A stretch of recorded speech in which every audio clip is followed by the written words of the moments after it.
What's the motherfucking deal? Hold on, I'm looking fuzzy in the business. What's going on with my end over here? But anyway, we'll get that twerk and tweak while we getting that shit going on. What's the motherfucking deal, Sauce Nation? Welcome to Sauce Sports. If you're not familiar with Sauce Sports is a Houston, Texas Homer network. So if you're not familiar, let me go get that cleaned up. There we go. We look a little bit better now. There we go. It was a little fuzzy for a second. If you're not familiar with that, we're talking all sports, but only Houston. But tonight we're going to get into day 2 of the Texans and 49ers joint practice. We're going to talk about a couple of little things maybe going around the league, and just, you know, we going to stir up some flavor tonight, man. So first and foremost, who we got in the mix with us this evening in the round? It's the number one shit talker, Joseph Tinney. You got your boy Third Coast Sports TV Wink in the building. You got your boy Hector Flores, a.k.a. the World Series champion. And you got your boy Wise Citizen Sports. Already, man. If y'all want to find links to their channels, man, hit that description box down below. If you can read, it's quite easy. If you're a little bit less literate, you can go ahead and check the feature channels on to the right, and you should be able to see all that good stuff. But we got to get into the most important topic shaking this evening in the city of Houston, and that is the fresh motherfucking ingredients, man. And so we're going to see who we got in the mix with us this evening, and then we're going to get in it to win it. So if you don't know how this goes, man, we got to get the roll call kicking. And the roll call is, shout out your side with pride. If you are from the city, man, let us know what side you're from. If you're not from the city and the city is H-Town, then, you know, let us know to send a little bit of that digital love, man, that little digital computer love, and we'll send it live and direct in your direction immediately, ASAP.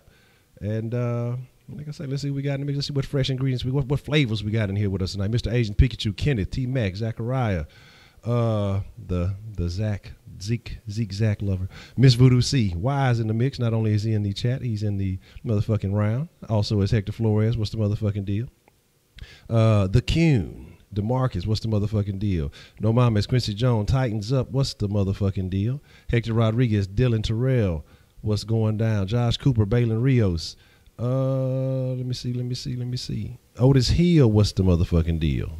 So make sure I ain't missing nobody. And I think that's what we're looking to make sure. I hope I ain't got nobody. I think Josh Cooper, did I catch a DW4 Texans? What's the motherfucking deal? I see BMT 409 holding it down already. And y'all talking about type 2 if the cowgirls are trash. I mean, that's what's understood need not be said, man. Tom Ball in the motherfucking house. North Shore in the house already. Okay. With that being said, you know, let's just dive in it, man. So a couple of things happened today during practice. Some interesting things, you know, some good reports. A couple of negative reports, kind of things that kind of carried over from the day. And yeah, before we get all the way into that, let me crank open that number. Again, the Sauce line is not active for calls, but if y'all want to text, you know, feel free to text throughout the show. We'll open it up here in a little while, so y'all can get your calls in and, you know, get your thoughts in on what we're speaking on. Because again, y'all are the freshest motherfucking ingredients, and there is no sauce without the fresh ingredients. Shout out to Chandler, man. Already holding it down. Like, you know, that's almost a guarantee. Says Honcho. Shout out to the round table, Honcho, Wink, Wise, Tenny, Hector. Already appreciate that love, Chandler. Always holding down. You know, with the welcome and text, man. We always appreciate that, man. You know what I'm saying? So y'all need to get like Chandler, man. You know what I'm saying? Get on your shit like Chandler, man. But I want to talk about a couple of things, man. One of those things being the return of D-Hop to practice. And now the little altercation, the little scuffle, he spoke on that today. Now the scuffle took place was like the first play of team drills yesterday. So Hopkins didn't really get a lot of work in. You know, we saw him stay late after practice, get a little work in with Sherman. So that already lets you know about his dedication to his craft. But he kind of spoke on it today, and he kind of spoke on it with his play today. And so I just kind of want to get your feelings on how he addressed the issue after practice today, and, you know, kind of what you saw from today that was impressive. We'll start with Tenny, go to Wink, Hector, then Wise. And so, Tenny, your thoughts on DeAndre Hopkins, of course, the spectacular play. I know you saw it, and just kind of how he addressed the whole issue with the fight. I've yet to see the response to the whole fight and all that, but I did see the response on the field, man. And like if you saw my tweet earlier, I was talking about it. You know, the best players don't fucking use words to talk trash. They use their actions. And he went out there and used his actions today. And I think even before that fight, like he used his actions there. Homeboy was fucking fouling him up knocked his helmet off, and what did he do? He still completed the pass. He still completed the catch. So, I mean, DeAndre Hopkins, man, he's just got this fire burning in him this season. I mean, anytime you look into his eyes, man, he's got this calm demeanor, but inside, like, the window to the soul, man, his shit's on fire this year, and I think he's out to prove something. And when it's all said and done, we're going to be looking at a hell of a season that this dude puts on record for wide receivers.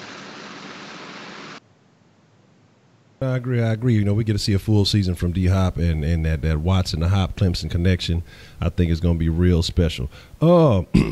Wink, your thoughts on how Hopkins addressed the scuffle, that was the word he used to define it, and then, what his play said today about, what the 49ers are working with compared to the Texans, all-star receiver. What are your thoughts on that?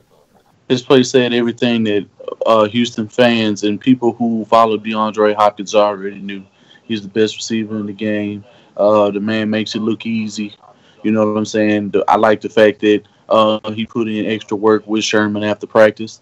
And, he's a true, consummate pro. You got Andre Johnson there, and he's working with guys, and we're going to get in probably bring him up and talk about what he's bringing to these young receivers out here on this football team. But, they know they got he handled it the way that a Shout true pro out is to supposed to Hopkins, handle who that got in a situation. fight to light a I mean, fire up it couldn't team's ass. completely get out of hand the way that it could have yesterday. So, I'm just glad that nobody got injured. Everybody could come back, and he made him look bad, but he made him look even worse today when he got back on the field.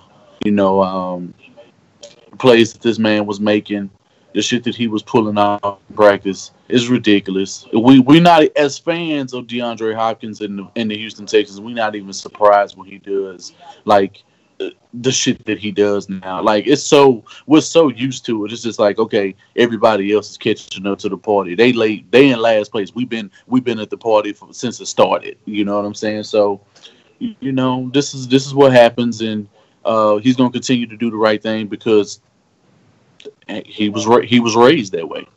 He gonna be the best, and he gonna continue to show people why he's been the best, and he gonna make y'all respect it. Respect on that man's name.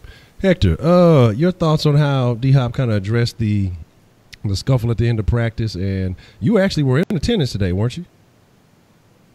Yeah, I was at the training camp today. Okay, so we'll definitely get some first-hand information from you.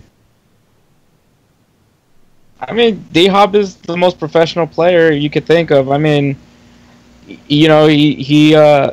he had the scuffle, but I mean, that was it. And then he came back and did his thing. I mean, he's focused on what he wants to do, and that's go out there and do his job. And that's just what you want out of a guy like DeAndre Hopkins. He sets the tone. He's pretty much what Andre Johnson was. He's a lead by example kind of guy. And that's all and I mean, just like Wink said, we know that this is what he's known. This is what he's capable of.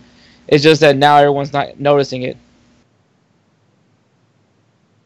Okay, yeah, I mean, we've been, again, like you said, we've definitely known for years, and it almost gets to the point where it's almost to the point we expecting the shit. Goddamn, what's the South Line blowing up a little bit with the text? We'll get to those in just a second. But the wise man, El Senior Wise Citizens himself, man. How do you feel about, what we saw from Hopkins on display today, and just kind of his thoughts and his kind of comments on the little kerfluffle that took place yesterday? I mean, he's at a point where he lets his game speak. He came out there, he snagged on dude. I mean, he let his game do the talking. He don't got time to be chit-chatting with dudes from other teams. He obviously has a mission. Him and Watson been having the goal to be the best duo in the NFL. These guys been talking about how they had the goal to win a Super Bowl. So he got a tunnel vision right now. He's not worried about all the other nonsense. One key thing that stood out to me is that he stayed after practice and worked with Richard Sherman, a guy who put on his helmet during the fight and even jumped into the scuffle.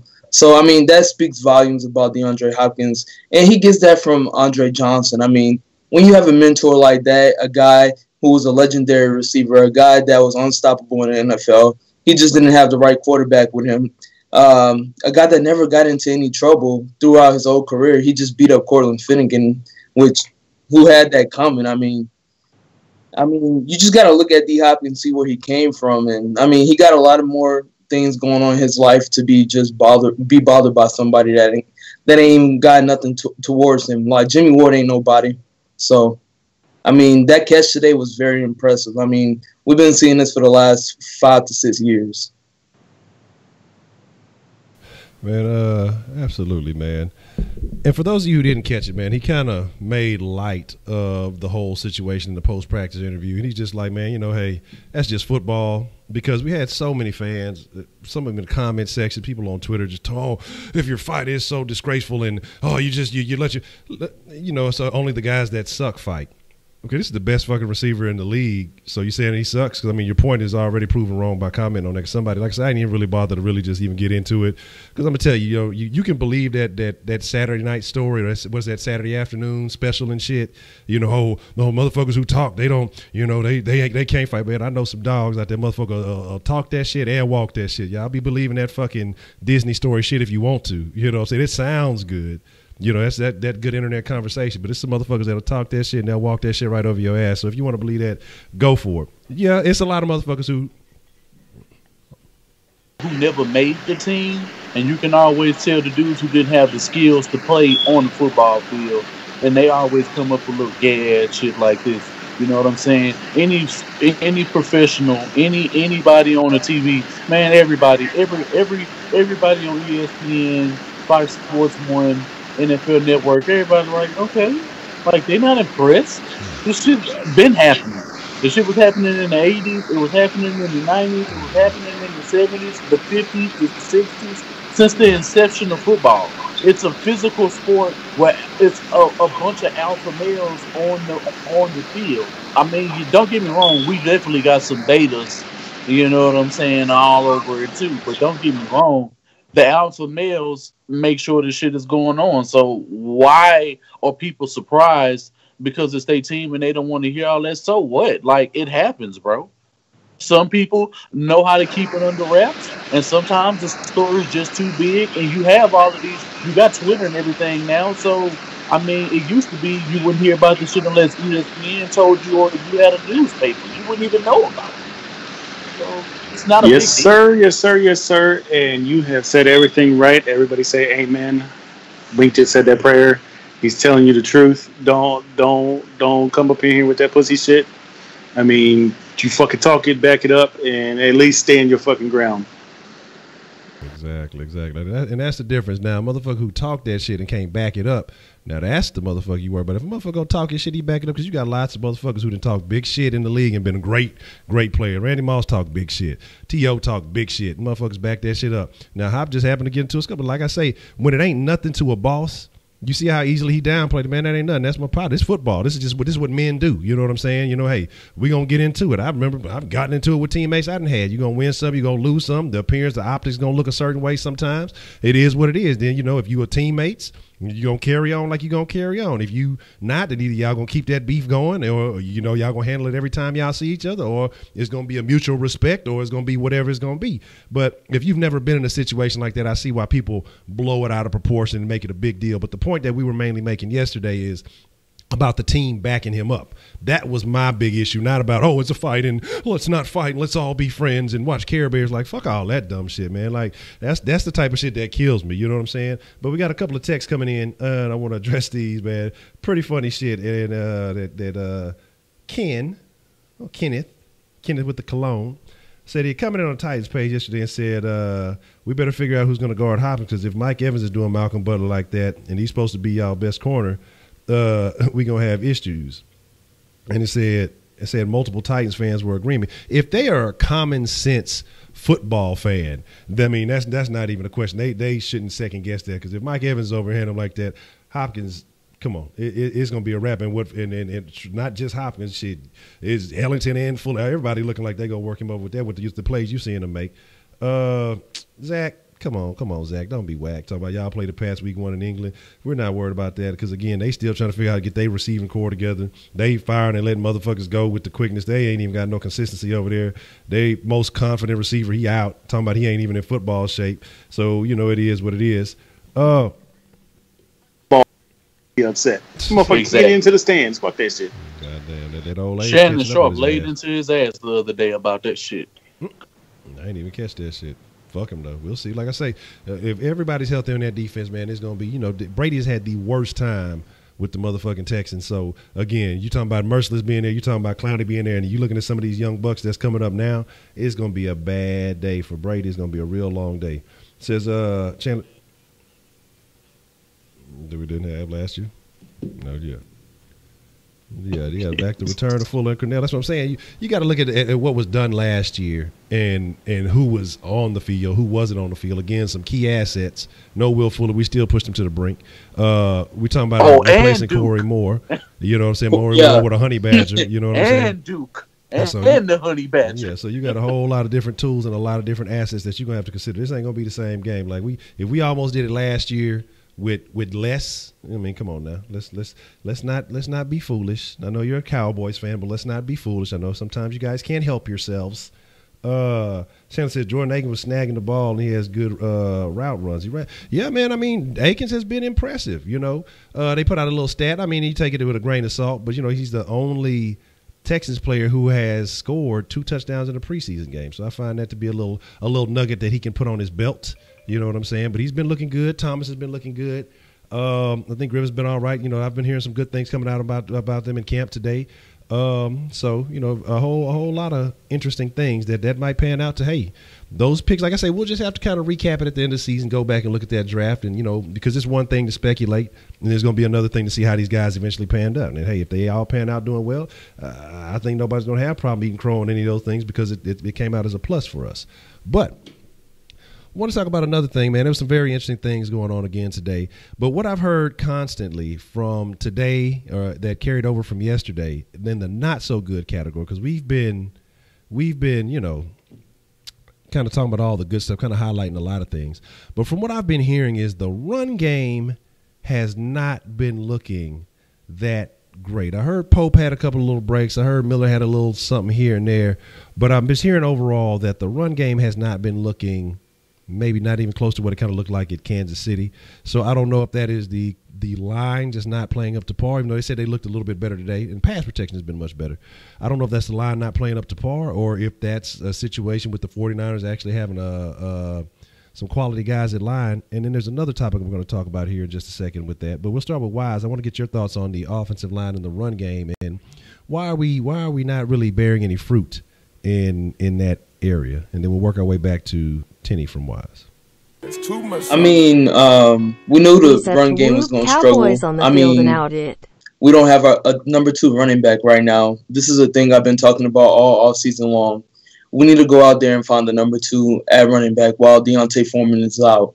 Another thing that can be a factor to this is the 49ers have Reuben Foster. Reuben Foster is a solid linebacker, a solid middle linebacker that has speed and that's a great run stopper as well.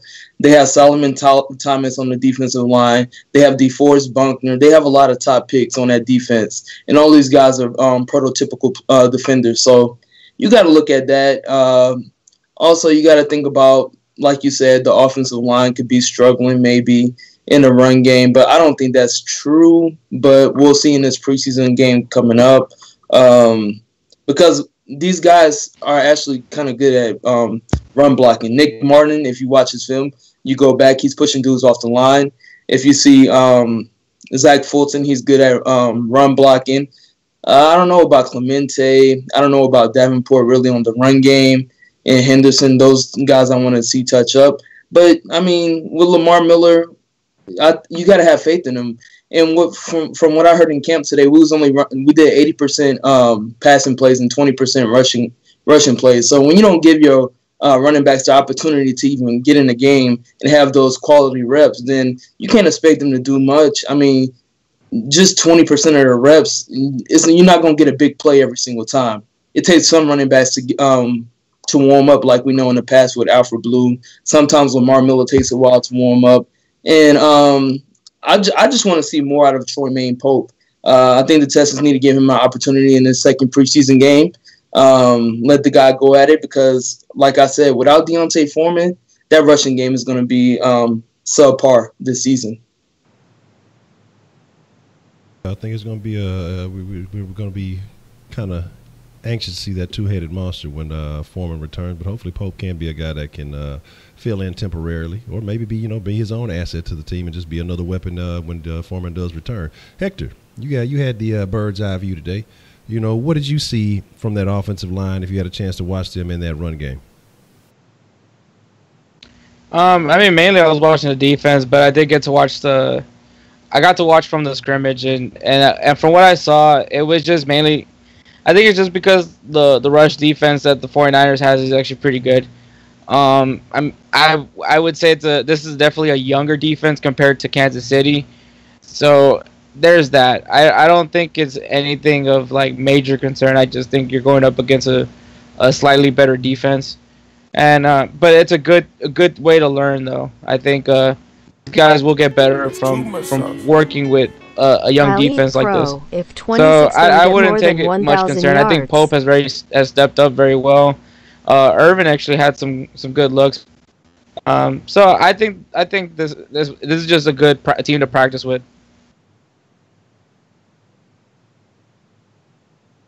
With a tribute, I had to write that. I had to jot that down. About that 1K crow on Ashmill. I had to make sure I put that in the crow book after the stream. But so you feel like it was just more of the defense actually showing up on the San Francisco side, more so than just the offensive line looking terrible. Wink, your thoughts on the run game kind of looking lackluster the past few days, and what do you attribute that to? I attribute that. First I'm going to attribute to one thing, because we saw they were still trying to do this in the Kansas City Chiefs game when Alfred Blue would come in, and it must be they probably still trying to run power and shit like that when zone clearly works. When we saw zone, when they could put a hat on a hat and get their assignments and do what they need to do, everybody wins. The run game was winning. I hate the fact that, it's very few of us who are really watching that see that that's what needs to happen. So I can attribute that. But I said this a few days ago when we were talking about this. Their D-line is stacked. They got a lot of strength up there. They got a lot of skilled players. They got a lot of dudes who can wreak havoc up front. So that was something for me to worry about. So I'm not going to. I'm going to give them their respect, and it looks like John Lynch is building a hell of a team. You know what I'm saying? He already has some dudes in place, but the fact he gets to add to it and he has a good nucleus up front is a great way for him to start off. So I think we'll end up having some troubles in the game, but ultimately I see us being victorious. Man, shout out T-Mac, man. I'm also kind of in that debate myself, man, with that they fucking changed up the game and they didn't you have to upgrade the package for the fucking NFL Network. But it's like I already spent enough money with shitty ass Comcast and they shitty ass service. I was in the middle of a PUBG last night. I was solid, I was looting well, and then next thing you know, scheduled maintenance decides to come out of nowhere. You know what I'm saying? I'm holding it down, about 40-some folks left. I was Gucci though. I had everything I needed to go to war, and then next thing you know, but it is what it is. But yeah, they want you to upgrade the package now. I mean, I really honestly don't watch TV other than, I might catch ESPN, I might catch Fox Sports, but I'm like, upgrade the package just to watch the NFL Network. I might have to find a solid stream or something. It just ain't worth it, you know what I mean? But we'll figure it all out when that time go with the Fire Stick action. Yeah.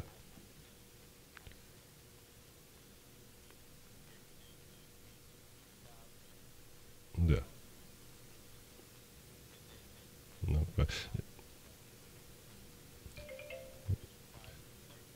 Yeah. Shit.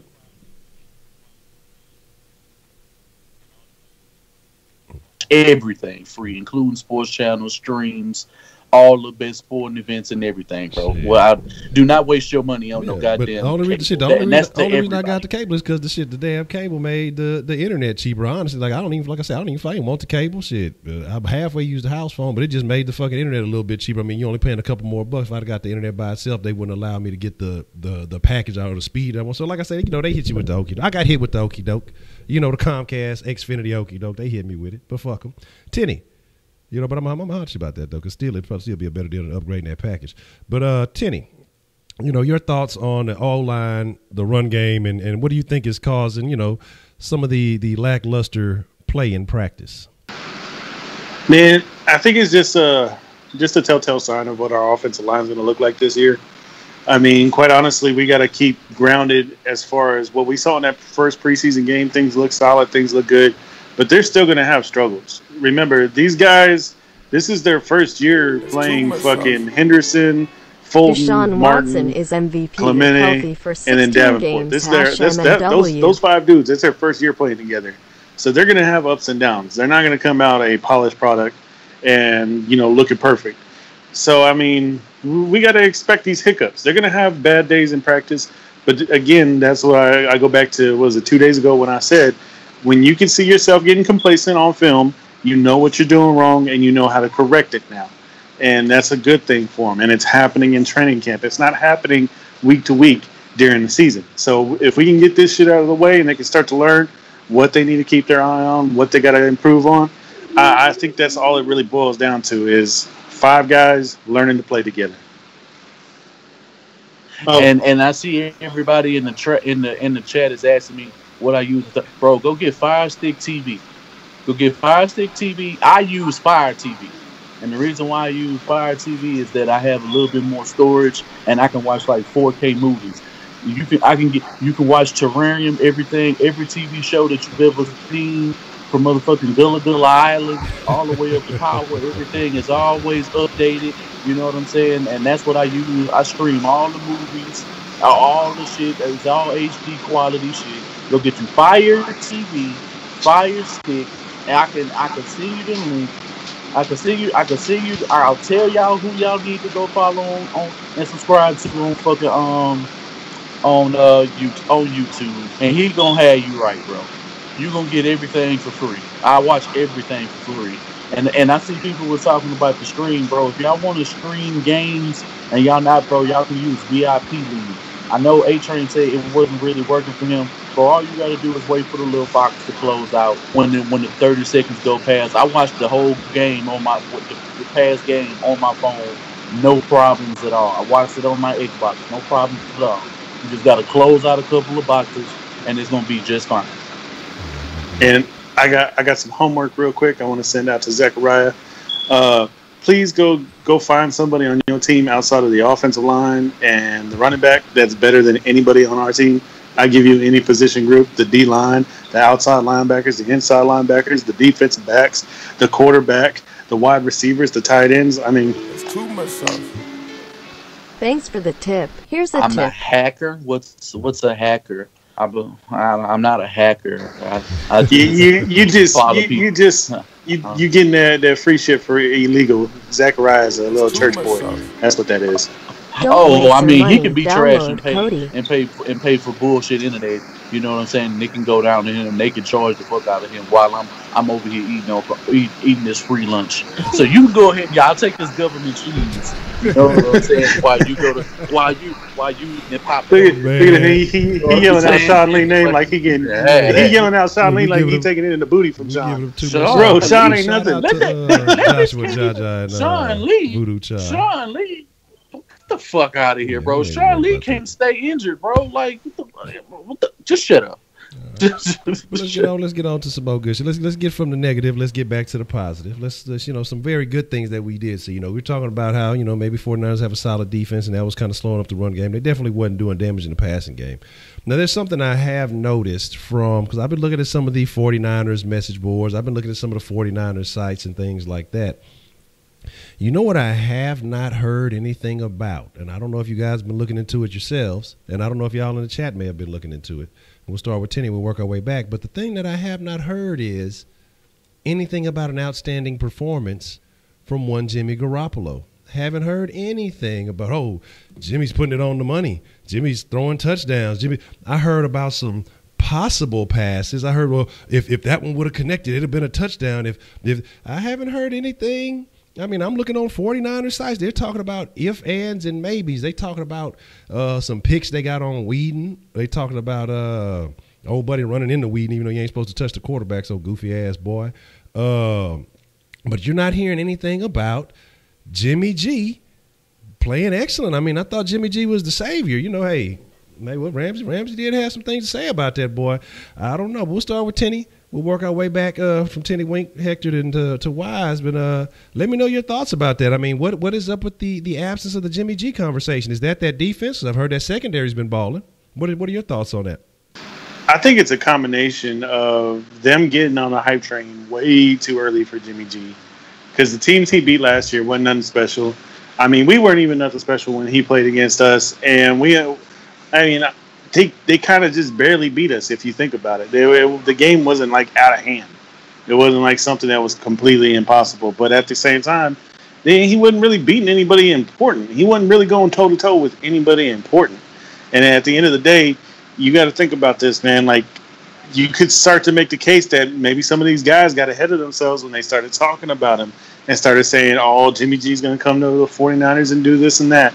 This is why New England or why Brady didn't want him, because he was coming for Brady's job. But at the end of the day, I can't name one quarterback that played behind Brady that's still a fucking starter in this league, still a fucking dude that leads a fucking team to the championship, any championship. I mean, fuck it, man. I mean, fucking pack up quarterbacks from the fucking Brady's era do not do shit. And I'm gonna say right now that if I got to eat some crow on it, this is gonna be the case with Jimmy G. Yeah, man. Like I say, Wink, you know, like I say, we've been hearing Kareem Jackson, you know, because everybody talking about Bortles is the only guy that Kareem Jackson can pick off. I heard Drummond might have had some love back there. I've heard almost, you know, a lot of this secondary's been eaten, but Jimmy G ain't completing. What's up with that? I mean, what do you think is the cause behind that? What are your thoughts on that one? So the word was yesterday, the first play of the game, Honey Badger gets a pick six. I believe he got another pick six today. And then Kareem is out here on the very first play of the game, getting interceptions. And I saw that with my own eyes. Like, it's not looking good. It's not looking good. At the end of the day, yeah, they got fast receivers. Yeah, they got this. They're going to be able to take advantage of certain dudes. But I guess the team is more technically sound and they trust each other. And them having and knowing their assignments is what's helping them. I've been harboring on the communication and the fundamentals that Romeo Crennel is going to bring to this team. And that's all we ever needed, man. And I kind of want to get into something a little later when I was listening to Pat Dustat in terms of how the team felt about Vrabel versus Rack. And he laid out some interesting things, you know, within that in his podcast today that I'll end up sharing later on. But I mean, bro, how can he get past anything with a fully stacked team up front? We ain't got no injuries this time. I know this is practice, but he went against a depleted team, and even on a depleted team, it was a highlight reel against him on NFL Network when they did Jadeveon Clowney being number 32 in the league. And you saw them hits, and you saw the referee was coming up to him like, great hit on that quarterback. Thank you. You know what I'm saying? Like, come on, bro. He was taking advantage of this dude. But I like Jimmy G. I like his talent, but I don't think the talent that he has around him is enough. I don't. And this team and this defense is just balling out now that they got, you know, certain players and Romeo Crennel is back in the fold. That's my take. Titans up. What's the motherfucking deal, man? I want to just ask you a quick question as we carry on in the roundtable, man. What y'all gonna do about Hopkins, man? I know y'all having some problems over there with Butler. I'd like to hear your take on that. You know, drop that in the chat for us. Hector, you were there. You said you watched, you saw some defense. So I mean, you know, like where in the world is Carmen Sandiego? So maybe you had the clues to be able to try to find the track him. He was supposed to be at practice. He left a clue that he was supposed to be at practice. You know, I heard he left some batted balls and some interceptions. Were you able to find Jimmy G at the joint practice today? And if you did, what did you see from one young Garoppolo? That offensive line did not help at all for the 49ers. I mean, there was a lot of bull rushes from the Texans defense. Those guys were hungry. Even when they had the D-line and O-line just doing, you know, practice together, they were getting worked by J.J. Watt. They were getting worked by Ejiofor. Anyone that was wearing a Texans uniform that day worked a 49ers offensive lineman. It was hilarious. That was really most. If you saw my Instagram story, that was majority of my Instagram story was watching the D lineman putting in work against that offensive line, and that's literally what happened with Garoppolo. Was just that he was getting bull rushed every time the D line was going up against him in the scrimmage, and the first pass was a pick by Kareem Jackson, who was playing safety. I want to ask you, Hector, like in the midst of all of this, where did you see like the pocket was really breaking down? Was it just breaking down on the left or the right side, or it was just collapsing and they could just do nothing? Most of it came from the left side. Definitely the left side of the offensive. From the offensive line point of view, the right side of that offensive line was definitely not ready. And another question, like Duke, I heard you mention Duke. Who was he abusing? Honestly, I'm not really familiar with a lot of the linemen in the 49ers, but I felt like everyone that he was put up against, he made those guys work. Like they went straight to go get water right after that play. Okay. All right. That's very good to hear. I like that. That's a promising thing to hear. Wise man. You know, you're the wise man with the plan, man. You're a wise guy. You know, you may be able to calculate, do the figures, do the numbers, put some stats together, and maybe you can locate Jimmy Garoppolo. What do you think is the issue with that? I know Hector definitely gave us some inside intel, but do you think some of that is on Jimmy G on himself? I mean, even though the line was not looking that lovely, or how do you feel about the Jimmy G situation? I'm pretty sure. I mean, this guy makes bad reads. It's early in the preseason still. I mean, I really don't know too much about Jimmy G. I don't watch the 49ers like that. We're going to see him this year. If you want to look at last season's stats, he did throw 7 touchdowns and 5 interceptions, which is not really a good ratio for TDs to interception ratio. And so I don't understand why he has all this hype. He won a couple games last season, came down to the wire, but they played a lot of trash teams, a lot of depleted teams when they went on that winning streak. Like Tenny said, no Patriots quarterback behind Tom Brady has been a star. The best one to me is Jacoby Brissett. Jacoby Brissett, he's been pretty solid, but the rest of them have been trash. I mean, you can say Matt Castle. Matt Castle was all right for a little bit of time, and then he fell off. You could throw Hoyer in the mix. Yeah, Brian Hoyer did good because when he went to the Browns, he led them to 9-7, and then he came back here and he won some games. But I mean, Jimmy Garoppolo, he too focused on the porn stars. He need to focus on football. So that's all. He too busy tasting that other dick in that pussy. That's what he's tasting. Yeah, that's what he's doing. He trying to get in the wrong end zone. But Titty called me out on Soft Sports. I'm getting intercepted by Kareem Jackson. Honey Badger got a pick 6. He just pours in my chest. But man, that's actually a very good point. That's something we got to discuss. We touched on that slightly, but you know, maybe Jimmy G's not the best guy. Maybe the defensive line is applying pressure, but we're hoping that they can do that consistently. But that secondary has been, along with, on the defense, that secondary has been the talk of camp. Because, I mean, traditionally the last few years it's been our Achilles heel. It's been, you know, no disrespect to Foreman. It's been our Achilles heel. It's been the thing that has been hurting us, you know, for so long. I mean, you have a good pass rush up front. You got a good solid front seven, and then it just seems like you only got 7 men on the field or some shit going on because motherfuckers seem like they could pass on us at will. But you're hearing, like I say, these guys are starting off team drills with interceptions. You hear about these guys locking up receivers. You're hearing about Colvin shutting down Goodwin. You're hearing about just making plays everywhere. You're hearing about K-Joe looking good. You're hearing about I haven't heard a lot about J-Joe, honestly. And if anybody has heard anything about that, I definitely want y'all to comment on that. But this secondary, are we officially solid at secondary, or is it just that, you know, hey, that defensive line is is just applying more pressure. Because we heard that, I don't know if y'all heard, but Justin Reed apparently had the hit of the day, separating the man from the ball. I want to say it was a running back. I could be incorrect, but heard he had the hit of the day. Had, you know, that head turning hit. He was the Josh, what is it, Kai's of the day. So I want to know your thoughts. See, I heard somebody said his eyes, and I heard that he's supposed to. I didn't heard like 3 different pronunciations of the shit. So we gonna change it.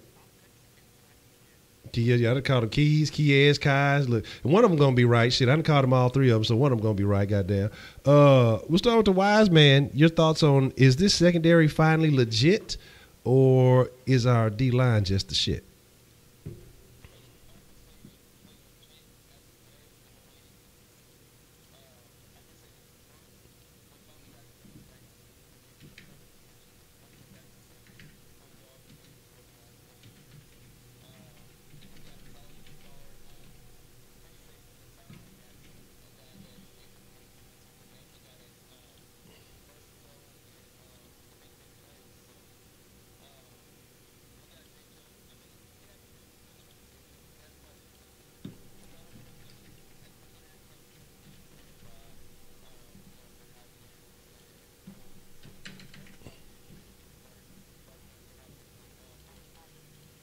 Oh, okay. My fault. I was over making. I apologize, wise man. You know, you want to recite the. No, that's good. No. So what I was saying was that Kareem Jackson finally moved back to safety, and that was a pivotal thing that we've been waiting to see for the last couple of years. Also, you got Tyrann Mathieu at free safety, a guy that's versatile, that can make plays, that can move into the slot. That's a leader. He was a captain for the Arizona Cardinals for the past couple of seasons, so that's important. He brings also leadership and communication to that secondary. That's something we struggled with the last couple of seasons. These guys didn't know their assignments. These guys didn't know what they was doing half of the time. So when you don't know what you're doing in the secondary, that can cause a lot of ruckus, especially with zone coverages. Also, we brought in a guy like Aaron Colvin, and that's a position where we struggled in the secondary. Guarding tight ends, guarding running backs, guarding slot receivers. So when you bring in a guy, when you put in guys in the right positions with Romeo Crennel at the hem of this defense, things are going to work out. Things are going to get better, and we're going to see the results on the field. I want to see more from Kevin Johnson, because I see good plays coming out of Kevin Johnson, but I see Kevin Johnson getting beat. But he's in the right position, but he just can't make the plays. So I don't know if it's he has a slow step. He can't read the defense. The offensive. The receiver's first step first, or what? If he need to press more at the line, but he needs to work on that. And with Jonathan Joseph, it's good that we're not hearing too much from him, because at the beginning of the camp, he was getting snagged by Fuller. He was getting snagged by DeAndre Hopkins. But when I went to training camp the other day, everybody was getting done up by Will Fuller and DeAndre Hopkins. So I wouldn't take too much from Will Fuller, because Will Fuller is going to be the most improved guy on this offense this season. So be on the lookout for that. Yeah, it's definitely something we're going to talk about it in a little bit in the next set. We definitely got to address what's been going on with those receivers. Are those receivers just so damn good that nobody's shutting them down? That's definitely a topic we have to talk about. Hector, eyes on the scene, eyewitness news. You know what I'm saying? You know what I'm saying? You are a man with the plan today. That secondary, are they too legit to quit? Or is it just that, it may be a little too early to make that declaration? To quote the most beloved Bill O'Brien, we're playing complimentary football. That wasn't a good Bill O'Brien impression, I would say that, but yeah, that's really what it is. The D line is putting the pressure, and with a pressure quarterback, you tend to make mistakes, and it just everything kind of the circle of life. Like the D line makes the DBs look good, and the DBs make the D line look good. So I think it's just the way the team is working together. And, plus, the secondary, they are very fortunate that they do have, I think, one of the most underrated receiving core in the NFL. I think we said that this is a great group of wide receivers. And, the fact that they have to work with these guys day in and day out is very beneficial to them. So they're going to get better, and it's the process.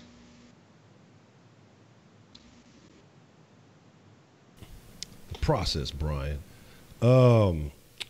Wink, what do you think about the secondary? Are they official, or is it like Hector just said? Hey, getting to work with the talent on that offensive side of the ball, iron sharpening iron. I mean, what is it that you see in this secondary? Are they legit, or is it too early to go out on a limb and make that statement? It's a little too early to tell, but what I can say is that they didn't look like this last year. So I'm willing to say that iron is definitely sharpening iron. I think they do enough individual stuff, to make sure that guys aren't being taken advantage of because they know weaknesses and they know what people out here saying about the secondary. Like, if it's a group that they're shitting on the one. Some people are just shitting on Deshaun Watson. Some people are shitting on the running game. Other people are shitting on the offensive line and the secondary. But they say the rest of the team is legit across the board. So I really think it's a mix that Romeo Cornell is back in the fold. So I'm willing to give him a lot of the credit because he holds these guys accountable, make sure they're in their spot, and they make sure they communicate. And, you got to just give it to the guys putting in the work on the field, man. And it's showing that their hard work is starting to pay off. And we can look forward and just hope that they maintain it once we come out against the Patriots in week 1, because that's going to tell us everything we need to know against the better teams in the league. Okay. Tina, your thoughts on the secondary, man? Are they legit? Or, again, we a little early on making that decision? Pretty much, man. What's going on in my mind is that it's too early to tell. Pretty much what's going on is I think that we're getting overexcited as far as how preseason's going with it. And I just want to be cautious with everybody and tell you, man, that this secondary hasn't done anything of serious value to prove anything to us. So we got to take a step back and really think about what's going on when we ask ourselves, how are they solid? Are they showing up? Because at the end of the day, these guys have been on a downward trend, and we just added Aaron Colvin and Tyrann Mathieu. We didn't do a whole lot to address the problem or fix the issues. You think we jumping the gun a little bit, gonna get hit by the bullet? Okay. I mean, I can see that, man. I guess we are a little bit excited because, again, hey, like Winkett said, mentioned, hey, man, we ain't seen nothing like this shit in preseason. I mean, so it's a good feeling, I guess, to see them making plays as opposed to see them having plays made on them. It's a little bit of a change of pace. Now we have to see it with some consistency and a little bit of continuity. But I want to jump to the other side of the ball because we talk about are those guys making this secondary better. If they're going against two of the better receivers in the league, well, going against one of the best receivers, if not the best, depending on who you ask. If you ask a Texans fan, he is the best. You ask me, you ask All Sports, I think he is the best. You ask anybody else who really ain't paying attention, they'll say, oh, he's probably top 5. I'd put Julio. I might put A.J. Green over him. You got some assholes who say some stupid shit like that. But it is what it is. You know ignorance when you see it. I want to talk about those guys, not just Hopkins, not just Fuller. I want to talk about a guy that, we've been saying, I've personally been saying has been on the brink, has been on the bubble, but, again, has been taking full advantage of his opportunity. And a lot of people are saying, a lot of the reports that I'm hearing coming out of camp is this guy is looking not only good, but it's starting to look great.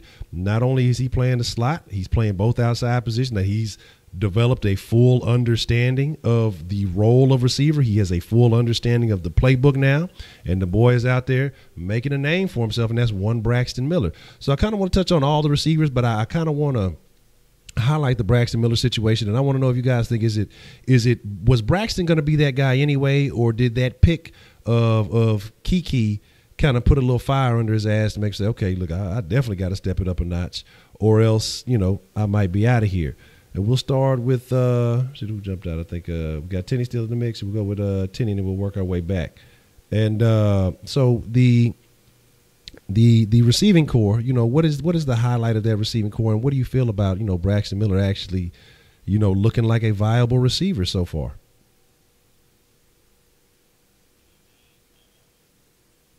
I've been singing his praises, man. I always knew it was overblown when people were saying, "Oh, he wasn't gonna do this, he wasn't gonna do that," just because he wasn't having no news and he just wasn't being targeted. That's one of the things that Pat D. State even said. Like he was like, "Man, he saw the same shit I saw." He was like, "Man, the dude was open. Like the dude was open all last year. It's just that they just weren't throwing him the fucking ball. You can't be productive if you're not even getting an opportunity to do so." So I've been seeing these things, and they're coming to fruition, man. He's making catches when shit is coming his way. He's proving himself, and I can tell he's doing everything, and I can tell even when he caught his little stinger and he went out on the sideline. It wasn't nothing serious. He came right back in, caught the ball, made some plays. So I like seeing. I like what I'm seeing from Braxton. Braxton is going to do okay. I think he's going to make this team. I see no reason why he can't have as many options on this team as you possibly can to keep these dudes off of their rocker. It would only benefit the team if we keep him on this roster. That's just how I feel about it. Hector, did you get a chance to see anything live and direct via Braxton Miller, and just your overall thoughts on the wide receivers and what you were able to see from them today? When I did get to see Braxton make a play, and I mean he finished it. I mean he did good. I mean he got kind of like a sucker hit, and it was actually the same guy that got in that whole tussle with D-Hop, and he tried to get in his face, and Braxton Miller just went back in the huddle. Didn't even phase him.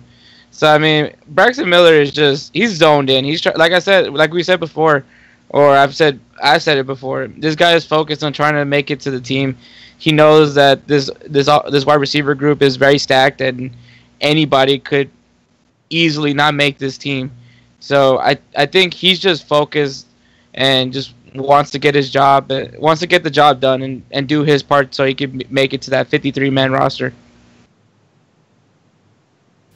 Wise man, your thoughts on the wide receiver core as a whole, and Braxton Miller especially, and what he's been doing as of late. I mean, they're improved. I mean, these guys had time to develop. They have Deshaun Watson, DeAndre Hopkins finally got him a real quarterback that hopefully can stay healthy this season, depending on how this offensive line can hold together in pass protection. I like what I've seen from Braxton Miller so far. When I went to camp the other day, I seen him go up and make some sideline catches, and he got 2 feet in, and I was very impressed. I mean, like Wink said, he didn't have the opportunities. Bill O'Brien didn't want to use Braxton Miller a lot in these wide receiver sets. Even when we heard that wide receiver, it kind of reminded me of Jalen Strong, how he misused Jalen Strong when he was here. The kid had a lot of potential. Bill O'Brien just didn't know how to use him. Braxton he has to get on the field. He has to throw him the ball. He's wide open all the time. I like what I've been seeing from Sammy Cobbs as well. This is a guy that's a big red zone threat that can go and get balls in the end zone. I would like to see more 5 wide receiver sets, bunch formations, and trips in this offense, because these guys, we have a lot of guys that have speed in this wide receiving corps, and these guys can, with Wells Welker coaching these guys up, he's opening up their route tree. He's teaching these guys different routes. He's teaching these guys how to make that first step as a wide receiver, and that's very important. And you can see it in the game. They've been putting in the work. So, I mean, this wide receiver is very improved, and you can expect big things out of these guys this season. All right. I'm gonna get your thoughts on that, Tenny, in just a second. But man, I'm looking. We got that Eagles page there. I didn't even realize that was shaking right now. That boy Brady out there playing a whole damn game and shit. Motherfuckers, what they say, 16-23, something like that, for 121 and a TD. Like, how long you gonna be out there? Anyway, Tenny, your thoughts on the wide receivers? Braxton Miller and what he's kind of bringing to the program this year.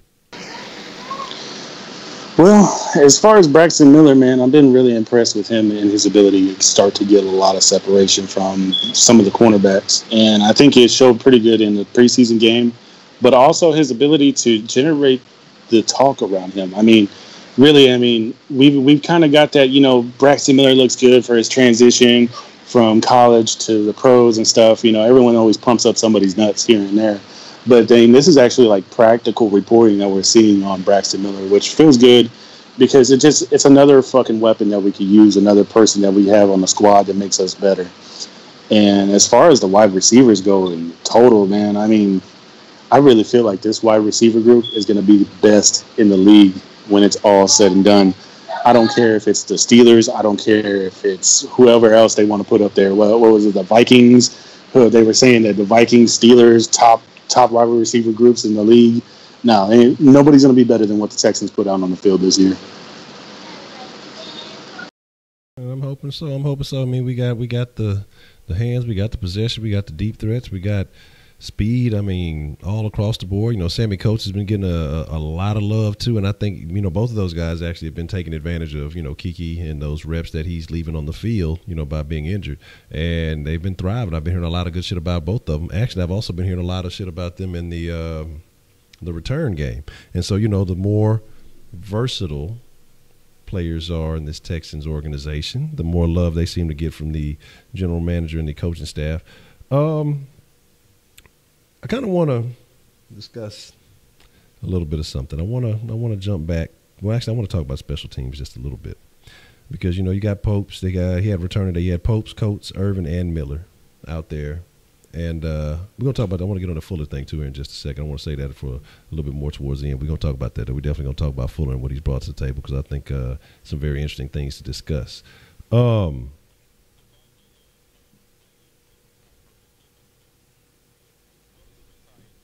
No.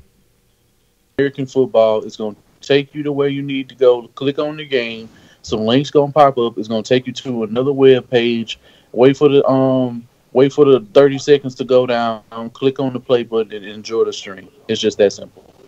Okay. Oh, Clarence, so you say you're going to call in. You want to address that issue. I'll open up the line right now so we can address that because you said you had some things you wanted to discuss, and then we'll get to some of the other texts. I see a couple of other folks that text in, and I see actually a couple of good texts. So let me go ahead and open up the sauce line. Let me drip the line open right now.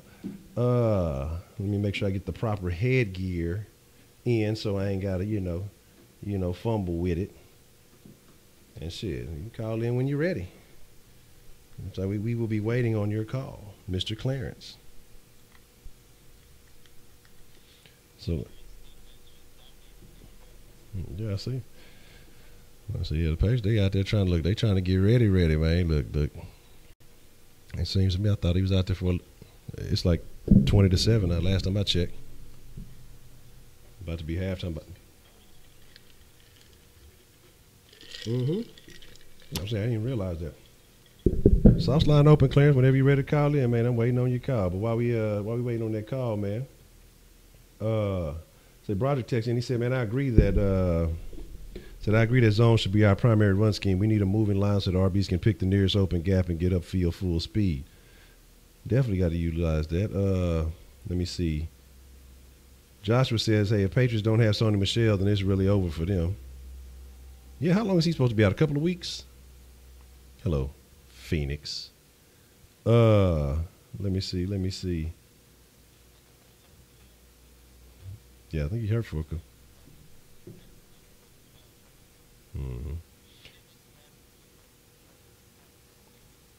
Yeah, well, I guess my answer don't really matter this now, Dr. Epps said. Do you think the Eagles versus Patriots preseason game is going to be closer? It's going to be a one-sided. It's looking one-sided right now.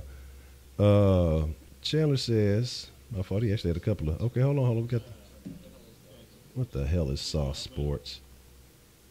What's the motherfucking deal, Clarence? What kind of sauce you want to drip on the line tonight, man? What's up, man? What's good? What kind of flavor what kind of flavor you want to drip for us tonight, man? Kind of flavor. Then I'm just listening to y'all conversating and everything. Yo. So what do you feel about that that situation we was talking about yesterday with the salary cap? Oh, you talking about the cap space? Yeah. Like I said before, y'all was dead wrong because I went to my partner I talked to him yesterday, and he pulled up figures. He was like, what y'all saw yesterday was that was the league average. If something happened, it's like if we signed free agents, if we signed new draft picks.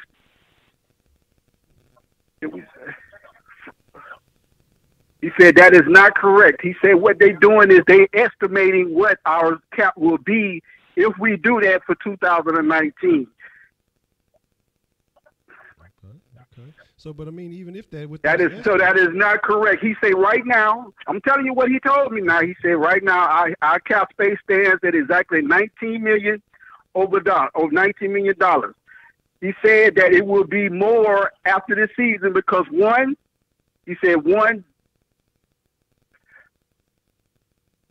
Dante Moncrief will be off the books. 9 times out of 10, he's saying that right now they thinking about Dante Fowler off the books, so he'll be off the books. So that's 2 right there. And he said that if they do that, if they let Dante walk and Dante Moncrief walks, that will free up another $4 million for their cap. They will, 9 times out of 10, he said 9 times out of 10, they will franchise tag Ramsey. He said, but what they're going to do is let that ride out for the 4th year, and then they will decide after the 4th year if they're going to franchise tag Ramsey. They will work out a contract with Yannick Ngakoue next offseason.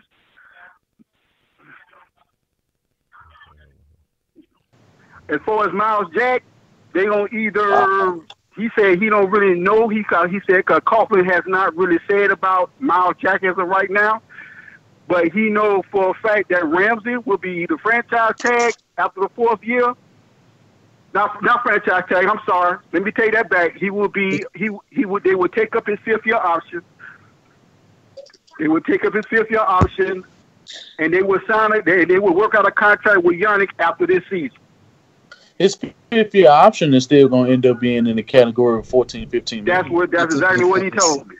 But that still sound like so if he gets franchise tagged, he's going to be anywhere from 19 to 20 for that now, but they're not going to franchise tag him. They're going to give him his 5th year option. They're going to let him play on that 5th year.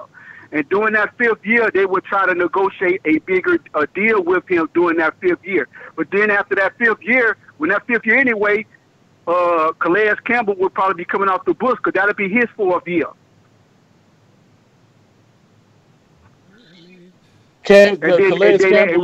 Right now, today, they still undecided about Darius. Okay, Darius, I can understand. Darius. I don't think he understands. You're trying to play Madden, Clarence. Like this ain't gonna happen, bro. Y'all gonna lose Clarence guys. was running a 5K before the It happened to us. It happened to us. To the Broncos. But that's what I'm saying. With all that happening, because I think it's hard for them to hear y'all. No. What I'm doing, I'm telling you from the inside. So somebody that works for the organization, okay? But what I'm saying is this. I mean, what you saying is irrelevant. I talk to someone that actually works for the organization, that knows what's going on in the organization. Clarence talking to the concession guy. Clarence talking to the concessions guy does not mean he's inside. If he's not a financial manager, if he's not a fucking, if he's working in the organization, he can't answer that question. Y'all in Houston. Y'all assuming. You assuming stuff. This is what might happen. No, you talking about? He's in there around them every day. He's in there around there every day. So you telling me that Clarence. So you telling me what Tom Coughlin might be telling him is wrong? But either way it goes, though, you're talking about losing key pieces on that defense. No, that's what you're telling me, right? You know more than he knows. But what I'm saying, though, just tell me the truth. Is all I'm saying. Clarence, yes, you know more than he knows. Yes, we know more than the guy serving hot dogs knows. But what I'm saying is the whole point. No, you don't, dude. You don't, because you don't work for the Jaguar organization. You worry about you. Bro, your connection is either washing clothes or fucking serving hot dogs. That's all I'm saying. No. What does he do in the organization? What is his job title? If you say so. Is he a GM? Is he a financial advisor? This is the deal, though. Here's what I'm saying. And what does he do? What is his job? To malinger around? So, like, this defense that y'all all excited and wired up about. Well, I mean, hold on. I want to know, what does he do? Why would I put that man's job in jeopardy by telling you exactly what he do? He didn't. He just put his job in jeopardy by putting out this information. That man's job could be in jeopardy by even letting me know that. Man, everybody. Because I've been knowing him for so long. I mean, he tell me that I taught him damn near every other day. I thought he was supposed to tell me he wrong. See, that's why he didn't want to tell me shit, because he was like, man, you can't tell nobody that, dude. And you just did. For the sake of his job, we ain't gonna worry about all that. What I'm saying is, I know I just did, but I'm just saying. You want me to sit up there and tell you? Want me to sit there and give you this man name? I'm not gonna do that, Clarence. No, I'm not gonna give you this man name so he can get in trouble. It's just like my job. I can't talk about certain shit. I can't. It's offset. I'm not gonna give you his information like that. I understand. Clarence. So we're gonna leave that alone. What I'm asking you, bro, you got prime guys. You got Telvin Smith. You got Noah Wells. You got Blake Bortles. You got. I mean, dudes is gonna end up getting paid this year, and they should have gonna end up getting in effect way before 2 years down the line before Ramsey even gets his 5th year option. Because he's in his 3rd year right now. He has another 2 years. So in 2020, he's gonna be in a 5th year option. They done already paid. Clarence, what you're not paying attention to is the fact that you have already got his contract. Clarence, then they restructured his you contract. have too many bodies. You have too many bodies at key positions that get paid premium money. Jalen Ramsey is a top tier cornerback. He's going to get top tier cornerback money. Right. There's no hometown discounts. Okay. Yeah, that's right. No. And Telvin Smith's going to be the same way. Miles Jackson's going to be the same way. And they don't plan on giving him no hometown discount. Yes, but you're not understanding the fact is that every team loses key pieces. That's why there's always a draft. I am understanding the fact. They do. And they are prepared to, but they're not going to lose Jalen. They already said they're going to lose. No, they're not going to lose Jalen. They're not going to lose Jalen unless he wants to leave. Okay, and they got Boye, and they got Tayshaun Gibson and Barry Church on the contract. Now, if he wants to leave, that's a different thing. And Malik Jefferson. Here's the thing. I mean, Malik Jackson. Y'all got too many guys on the defense getting paid right now. That's all I'm saying, Clarence. You're like, why you think they drafted Ronnie Harrison? Ronnie Harrison is there to take. He's there to take Church place. He's there to take Church place, so Church would be off the books either this year or next year. Clarence. This over the cap and so y'all think that's clear cap space right there. They project the players that's leaving. They tell you which players' contracts are expired on that upcoming season. It tells you the future cap space based on the players that's coming in and out of the organization, players' updated cap space and things like that. So it's very accurate. I don't know what this source is telling you. This nigga is lying to you. He's smoking drugs. He's in Florida, he's not lying to me.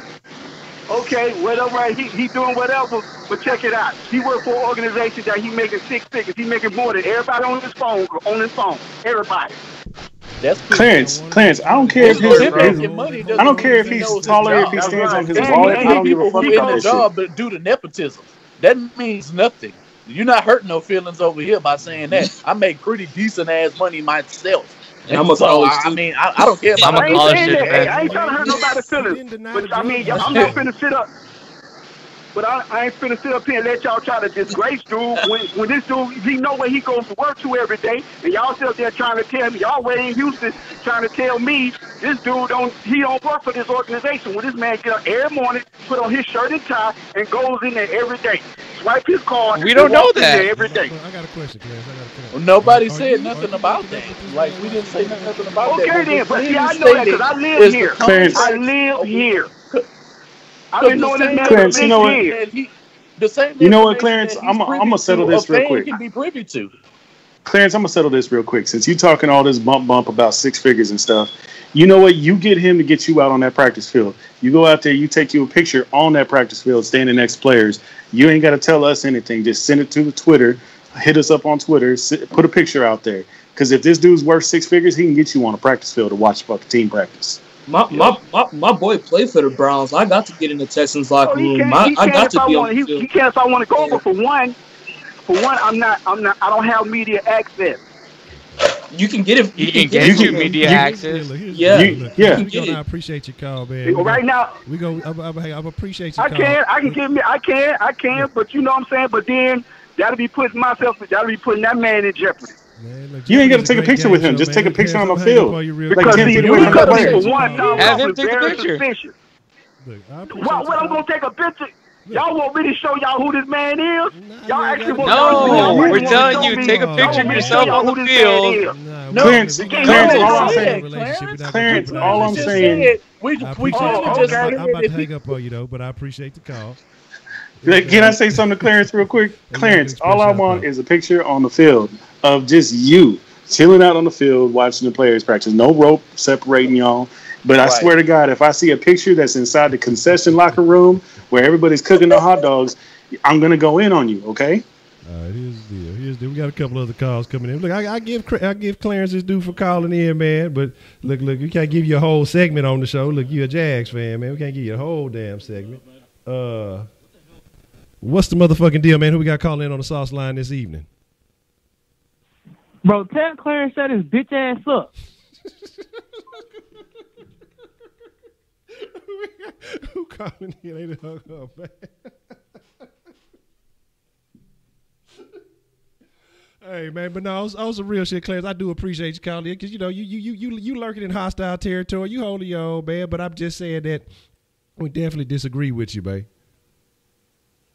Appreciate it. Yeah. Yep. Thank you. You showed up. You know what I'm saying. You said you showed up, and so like I say, that's respectable, man. You know what I'm saying. But it was like a damn near 12-minute conversation and some shit. So you know what I'm saying. They had to hit the end button. But like I say, man, you more than welcome to call back any other time. You know. But I just feel like the numbers say something a little bit different. But the main point about it is not about just paying Jalen Ramsey.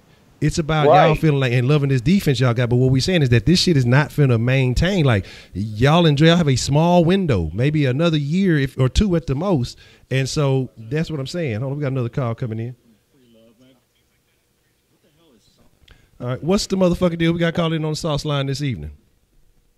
Oh yeah, man, it's my boy Josh, man. Joshua, what's the motherfucking deal, babe? What's good, man? Yeah, man, that conversation was funny as shit. But anyway, though, I understand what he was saying about like players losing players and they can keep signing what he kept signing, but I could get his point a little bit about like players leaving. But again, you have to pay players at the end because it is a contract at the end of the day. I mean that's what I thought. Unless I'm wrong, someone correct me. But again, I mean that's what I thought. So I just wanted to spill that, man. Really? Because you can let go of what you want to, but I'm just saying like you saying they can let go of players, but in my opinion, they're gonna lose too much to the point where it's not gonna be what they had before. So that's what I gotta say. Exactly. I appreciate you calling in, Joshua. Man, I agree. Man. I mean, they what's gonna happen is they enjoying it while it's lasting, but they're gonna revert right back to that same Jags that they were because they finna lose so many key pieces, man. And shout out to Voodoo Child Clarence, more like clearance. All right, hold on. What's the motherfucking deal? Who we got calling in on the sauce line this evening? It's Sports React. Sports React. What's the motherfucking deal, man? What kind of sauce you want to drip on the line this evening? Do you guys think y'all will ever see Deshaun Watson and Bill O'Brien argue on the sideline? Yeah, it's gonna happen. I think it's gonna happen. It's gonna happen. Yeah. It's gonna happen. Look, if the motherfucker argue with Tom Brady, he gonna argue with Deshaun, you know. But as long as Deshaun balling, Deshaun gonna say, "Shut your bitch ass up," like the caller did just a few minutes ago. You know what I'm saying? And he gonna pump Bill O'Brien. And Bill O'Brien gonna go sit down and have a seat. You know what I'm saying? And think about what he did wrong before he make Deshaun mad. Hey, Clarence. I want to ask Clarence a question. All right, thank you. Yannick Ngakoue under contract right now? Because I'm not sure if he is or not. I need to know, is Ngakoue under contract right now? Because no, he's a premium pass rusher. Huh? He's only making $1 million right now, $1.5 million. When is his contract up? After this season.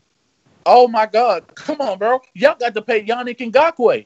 And if y'all keep Darius, and if y'all end up signing guys like Marquise Lee and D.D. Westbrook around that time, and at the end of the day, Fournette's contract is gonna come up the same time that Jalen Ramsey contract come up. I'm just saying, it's gonna be hard, bro. It is. I don't care. It's gonna be hard. What the hell is sauce? But what's the motherfucking deal we got calling on the sauce line this evening? Hey, what's up? What's the motherfucking deal? What's up, bro? I'm a Broncos fan. What do you think about Keenum going? I think my team's gonna go all the way. You're a Broncos fan. Yes, sir. Okay. I appreciate you calling. I'm gonna hang up. We go to address that, but I appreciate you calling. I appreciate you showing love to the sauce, man. We gonna definitely talk about that because Keenum is an H-Town dude. So again, like I say, appreciate the call.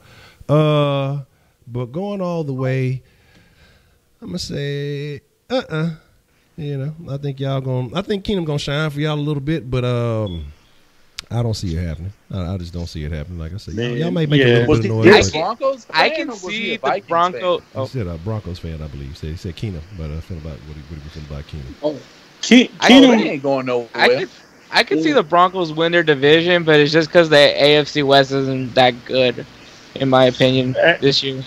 I can actually say this. The Broncos' biggest challenges are going to be the Chargers and the Raiders because the Raiders are coming off with a pretty good coaching staff coming in. So they're going to have the surprise factor of not having to deal or people not exactly watching recent Gruden film. So he's going to be able to throw wrinkles at them that they got to adjust to halfway through the season before everyone starts catching up to them. You got the Chargers who are got a pretty solid defense that they're building down there. Not as good as the Broncos, but it's solid. And it can help them win some games as long as they stay healthy. Because just like last year, they got bit by the fucking the injury bug. And then you got the Chiefs. Of course, Mahomes is still an unknown factor because we haven't seen him in regular game footage putting up shit and doing his damn deal. And they are fast on offense. They are ridiculously fast. So, I mean, the Broncos still have shitty-ass Vance Joseph as their head coach, right? Yeah. I mean, no. It takes coaching. It takes fucking offensive leadership. And then you got Case Keenum. Just to give you a heads up, man, Case Keenum never threw a touchdown while he was down here with us. Never. Not one. It was Arian Foster that threw one touchdown. And Keenum never scored for us. He got us into scoring position. He just never got it in the end zone. Yeah, Ashmel, you say you got some inside intel from Ashmel. He fed Andre a couple of times. He threw 3 touchdowns to Andre Johnson. Yeah, he fed Andre a couple of times. And in the Colts game. He threw a touchdown to DeAndre Hopkins in the Chiefs game. And we bro, no, bro. Remember, I'm telling y'all, go back and check it out. That last year what he was with us. About, the last year he was with us, he did not. Hopkins. The last year he was with us, he did not score touchdowns for us. That was the year. That was that transfer year when they let him walk. Go look at it, bro. Go look at it. I thought you were saying period. No, not period. Not period. I said I should have probably threw in the right words, but that last year he was with us and he came back in when we had to call him back in when everybody got hurt. He came in and he couldn't get a pass for a touchdown at all for us. Now I know he did in that Ravens game because that Ravens game was tough. But you had something to say, Honcho? Yeah, Ashmel said he has some inside intel, so I'm trying to see what kind of crow we're gonna have to write down. He say he know who the first 3 players that's gonna be cut. So we gonna see if I want him to call in to see if he really got some if he really got some sauce to spill on the line. You know, so if we can take his sources credibly. You know what I'm saying? Or he might have some of them sources for the Texans like Clarence got for the Jags. You know what I'm saying? Like, well, he said if he's right, I think he deserves like $1 million sauce. Hold on one second. We got Chandler calling in on the line. Hold on. What's the motherfucking deal? Shout out to Chandler. What kind of sauce you want to spill on the line tonight, Chandler?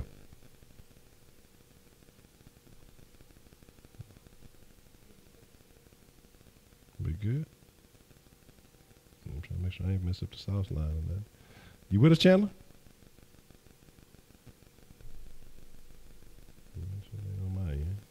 Fooling, I think that should have been changed up. I can't hear nothing.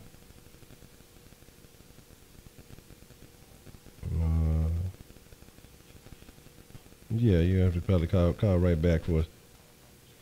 Yeah, because like I said, I couldn't hear nothing on there.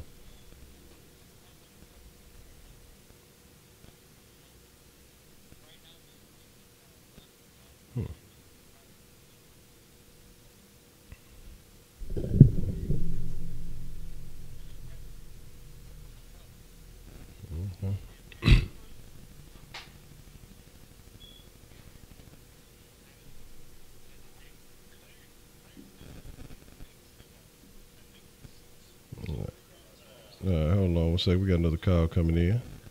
What's the motherfucking deal, Ashmel? What kind of sauce you want to spill on the line this evening? Okay, it might be on my end. Let me make sure we. Organization. Oh, I don't know about what fans are talking about. My fault. But so it looks like the first 3 people to get cut is going to be David Bellamy. They don't really like also the way Quan Bray, the wide receiver, has been looking, so they're looking to cut him. I also heard QT might be getting put on the PUP list, so look out for that. And then the third guy I have here that he texted me about.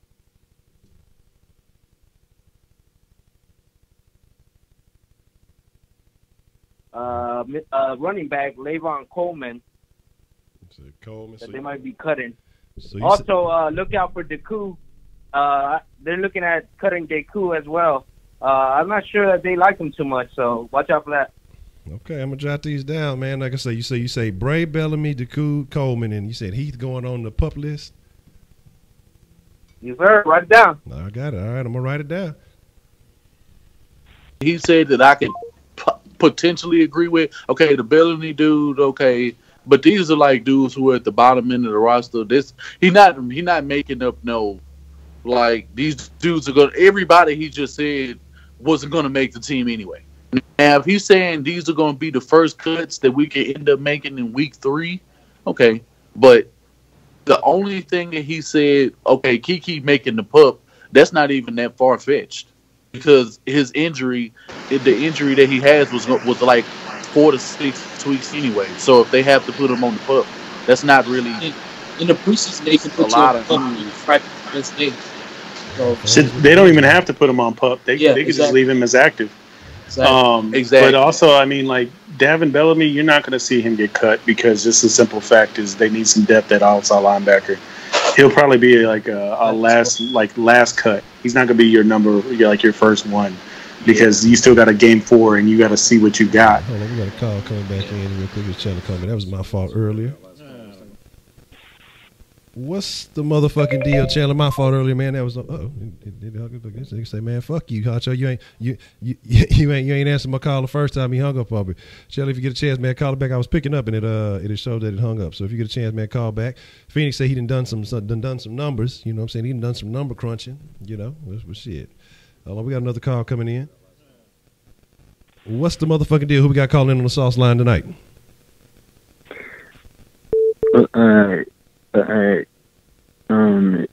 It's a Chandler.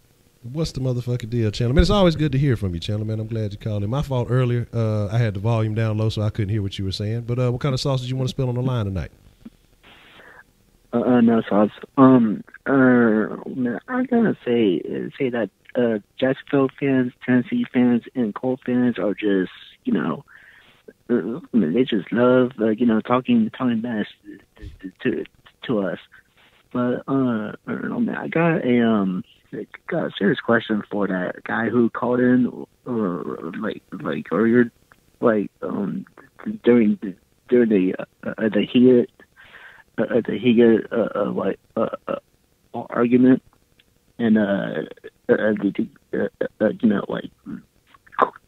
Clarence Jr. doesn't even know football, and like Jaguar fans, they're always they're terrible. They're just they're just I think like the Cowboy fans because they move on to next year and the other year, so they're always predicting the Super Bowl. And that's my question to you guys.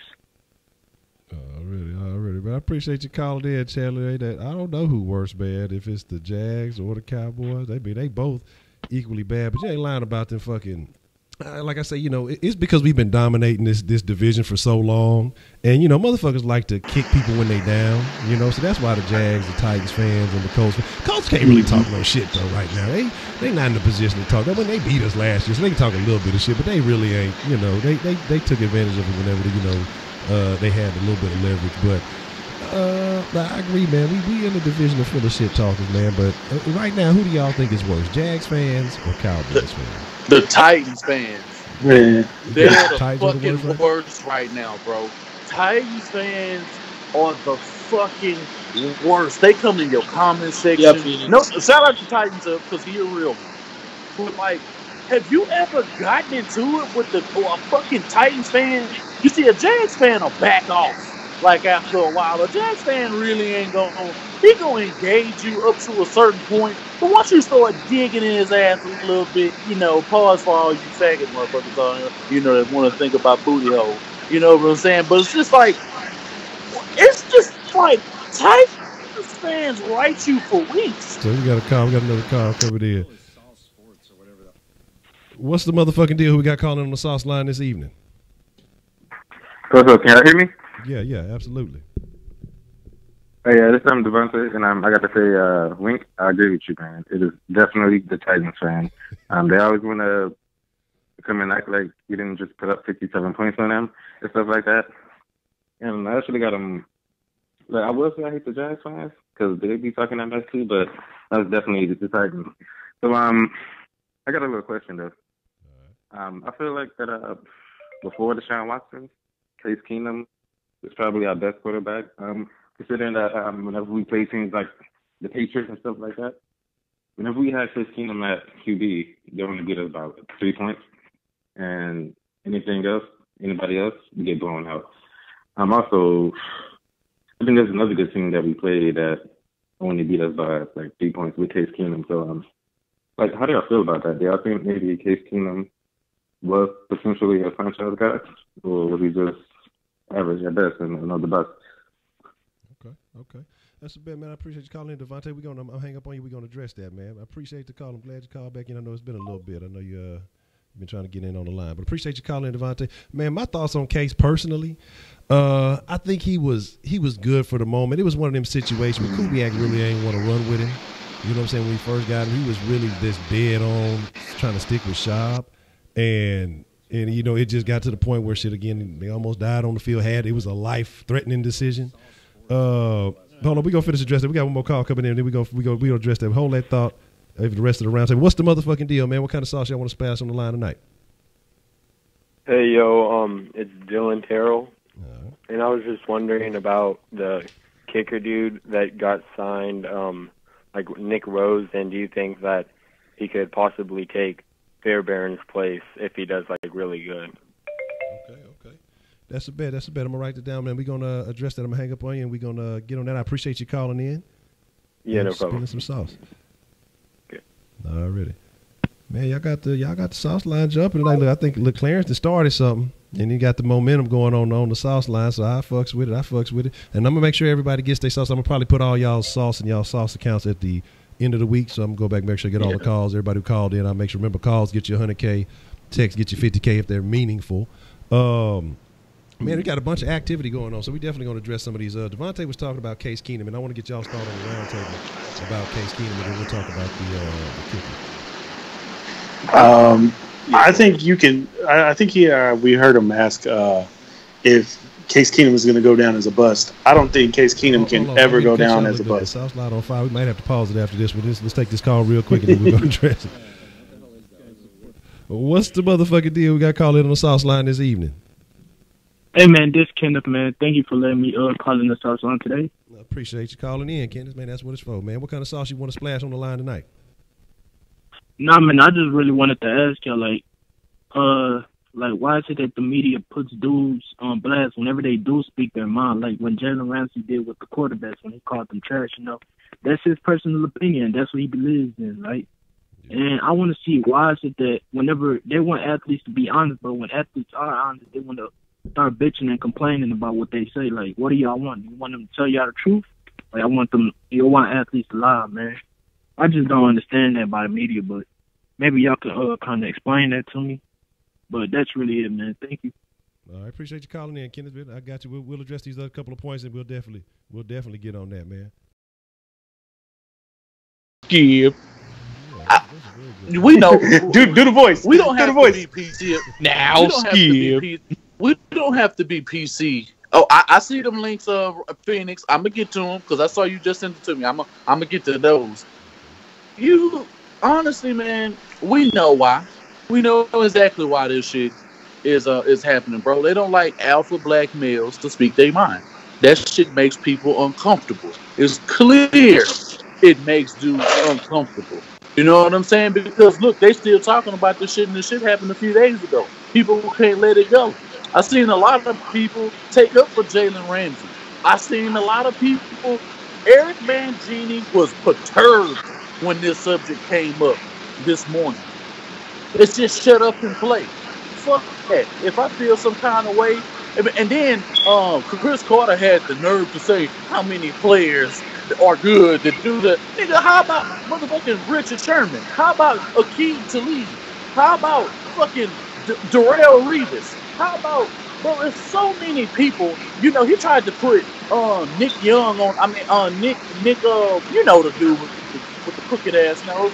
You know what I'm saying? He tried to put him on the spot when, like, he asked him a question. He was just trying to think of, just because he couldn't think of a dude right off the bat. And he called out, he said Dion, but what he was saying, no, Dion didn't call out players and say this. He just talked about his own ability, which is right when you really think about it. But at the end of the day, bro, they don't like these black men that they feel that they paying to speak out and say the shit that they really feel. But at the end of the day, you're going to turn around and say the exact same shit in the barbershop or when you're at home or when you're talking to your friends about sports. And it's just it's two-faced. It's really funny how these guys job. I mean, they making salaries, they making millions of dollars to talk about a guys. They can end the guys.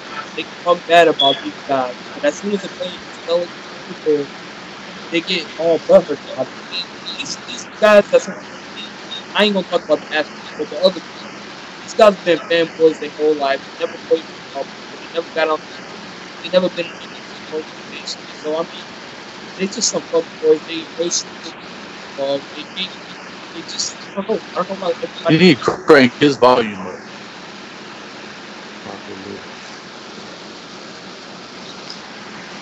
I think with the whole thing, the thing is, like, all these reporters complaining about players talking shit, saying someone's not good.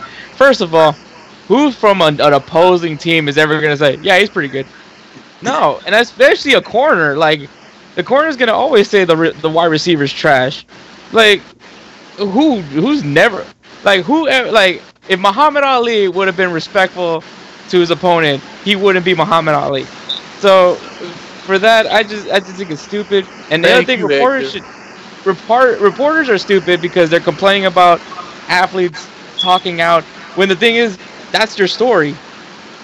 Like, they're helping you do your job. So I mean, if it wasn't for them, you would be doing nothing. You would have the occasional slow news day where you guys are talking about the dodgeball tournament on ESPN The Ocho.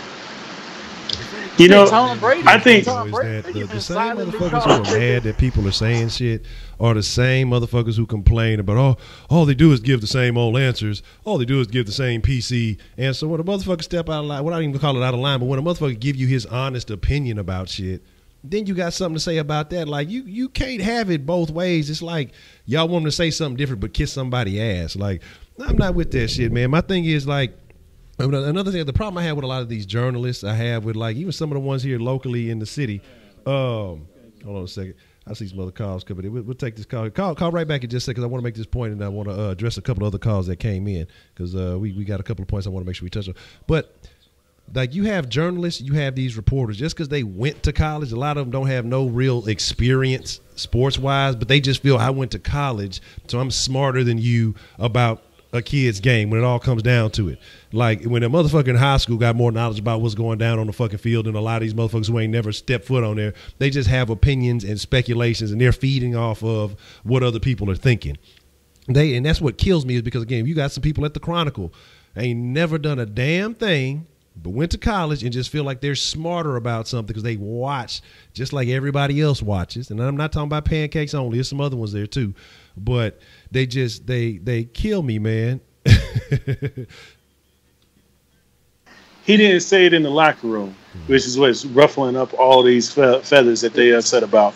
It's the fact that he did something that not anyone's ever done before. He put it on paper that this guy sucks, this guy's trash, this guy's not good, this guy is good, but I ain't.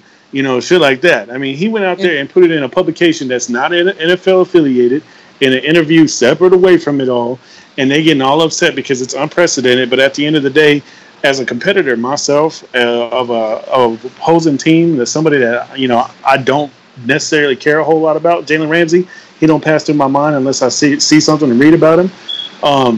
I look at it and I'm laughing in my head. I'm like, all right, bitch, you better answer for that shit. You went out there and put it out there. You better back it up. That's my idea of looking at it. I'm not looking at it, okay, you a bad man because you said that. You've gone against the honor code, the principle of treat thy neighbor right. No, fuck that shit. We out here competing against each other. Say what you got to say. Put it out there. That's why I say what I got to say and put it out there. That's what we do on here.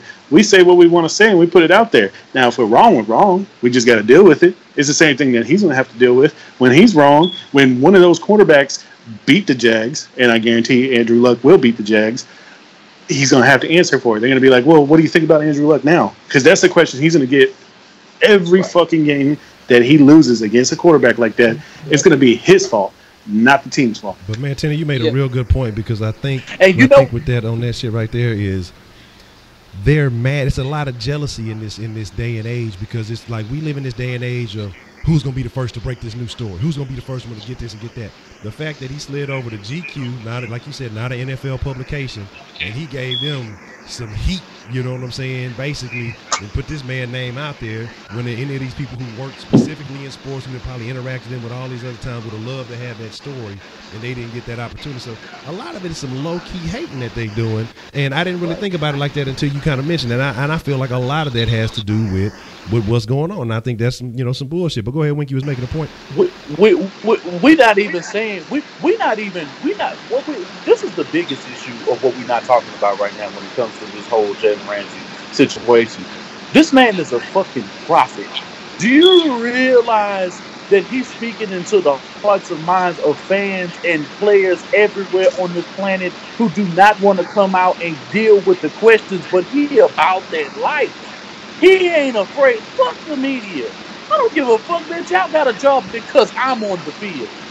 I can easily say, if he becomes the highest paid, and if he really don't want somebody to interview him, he can say, nah, get his bitch ass up out of here. He can't ask me no questions. He can easily come off like that if he wanted to, but he chooses to entertain these dumbasses when they ask him dumbass questions. And at the end of the day, people not even talking about the rivalries he's going to end up creating in the sport of football by having this type of dialogue in the media. He got people talking, man. I mean, and that's the best part about what he's doing. He's making the rivalries. He's going to increase value in people and shit. Look at what he's doing for the Jaguars. The Jaguars wasn't shit before this year. Now people gonna be talking about the man. Who the fuck is this Jalen Ramsey guy? I don't like that guy. They're gonna be turning every week to see him fail. They're gonna be looking at 20 the whole time because they don't want to see nothing, and he gonna shut your favorite quarterback down. He gonna have some problems when he got to deal with Hopkins and Watson, but outside of that, for the most part, the man gonna handle his own, and that's what I gotta say about that situation. I'm telling you, you're telling the truth, Wink, because at the end of the day, the fans that don't fucking buy into the bullshit of like, oh, he just needs to shut up and play and maintain his lane. Fuck that shit. Because at the end of the day, Jalen Ramsey just gave every fucking fan out there a reason to tune in to the game against the Jags. It's like, all right, my quarterback's gonna shut you up, and everybody's gonna tune in. The Jags viewership's gonna be up. I mean, I'm talking about in every market that has to face them this year. Everyone from the AFC East market, everyone from the NFC East market, everyone's tuning in to see what Jalen Ramsey has to do and what he has to say after the game. And that's the fact of the matter, is that he took that shit out of the hands of fucking Jabba the Hutt in fucking Houston. He took the fucking shit out of the hands of fucking ESPN analysts. He took it out of all of their hands. Now everyone's going to go around and try to fucking find the quickest YouTube video that's going to give them a streamline to what he has to say or his quietness after a game they lose. Hey, say that. And before we I'm switch on to gonna say this real comment, quick. Go ahead. I just want to say this real quick. Like, he putting the, I hate to say it like this, but fuck it. He putting the AFC, like, the AFC South was already trending up. He putting the AFC South on the map right now. I'm just going to say it, like, he going to make it to where now we got to watch the AFC South now. Fuck all the other dumb shit. I know we got to get into the next question, but Clarence, don't sit there and bullshit like Hopkins and Ramsey don't battle. They are equally matched in their own areas. Don't fucking try to put no shade on Hopkins. Yeah. He's got 3 touchdowns against him in 4 games. He just posted a picture of him scoring on Ramsey the other day, and Ramsey got on Instagram. You had to do me like that, though. It's too much. Exactly. He just put that out there. But, very valid point. Shout out to Asma. Appreciate the love. But that's why I say you got the thing I want to say one last thing before we go move on from that. But yeah, what he did though is also you got to understand quarterbacks have big egos. And a lot of these trash ass quarterbacks that he gonna end up facing gonna try to test him, because if they don't try to test him, motherfuckers gonna talk about why didn't you go at Jalen Ramsey? You know, he said you were trash and all that, and he just baiting them motherfuckers. He gonna eat off them hoe ass niggas. But anyway, I want to get back to Devontae's comment asking about Case Keenum. We didn't get a chance to address that, and then we'll talk about the Nick Rose situation. Then we'll open the sauce line back up because I saw a couple other people trying to call in and address a couple of little texts. So, y'all's thoughts on Case Keenum and kind of where we were going with that before we got out of there. Oh, just Case Keenum, man. I don't think you could ever call him a bust. He's had success in this league. It's just the fact that he can't string them together. And I think it was just the Vikings are a really solid ass fucking built team. They just don't have any fucking guidance at quarterback. And I think that's the only thing that hurt him. I mean, I think he's elevated his game each year that he's played. So I think he'll be all right though. If as long as his receivers and his run game can help him out, I think he'll be all right. The thing is, the Vikings was a run and shoot type offense when they had Case Keenum at quarterback. There was a lot of deep balls. I don't know if that's what's going to happen with the Broncos. But, I mean, their division, I do think the AFC West is going to be one of the weaker divisions this year. So, I mean, he could get them to win the division. I mean, Chargers are kind of having their issues with the injuries. We don't know. We don't necessarily know what Patrick Mahomes is going to do with Kansas City.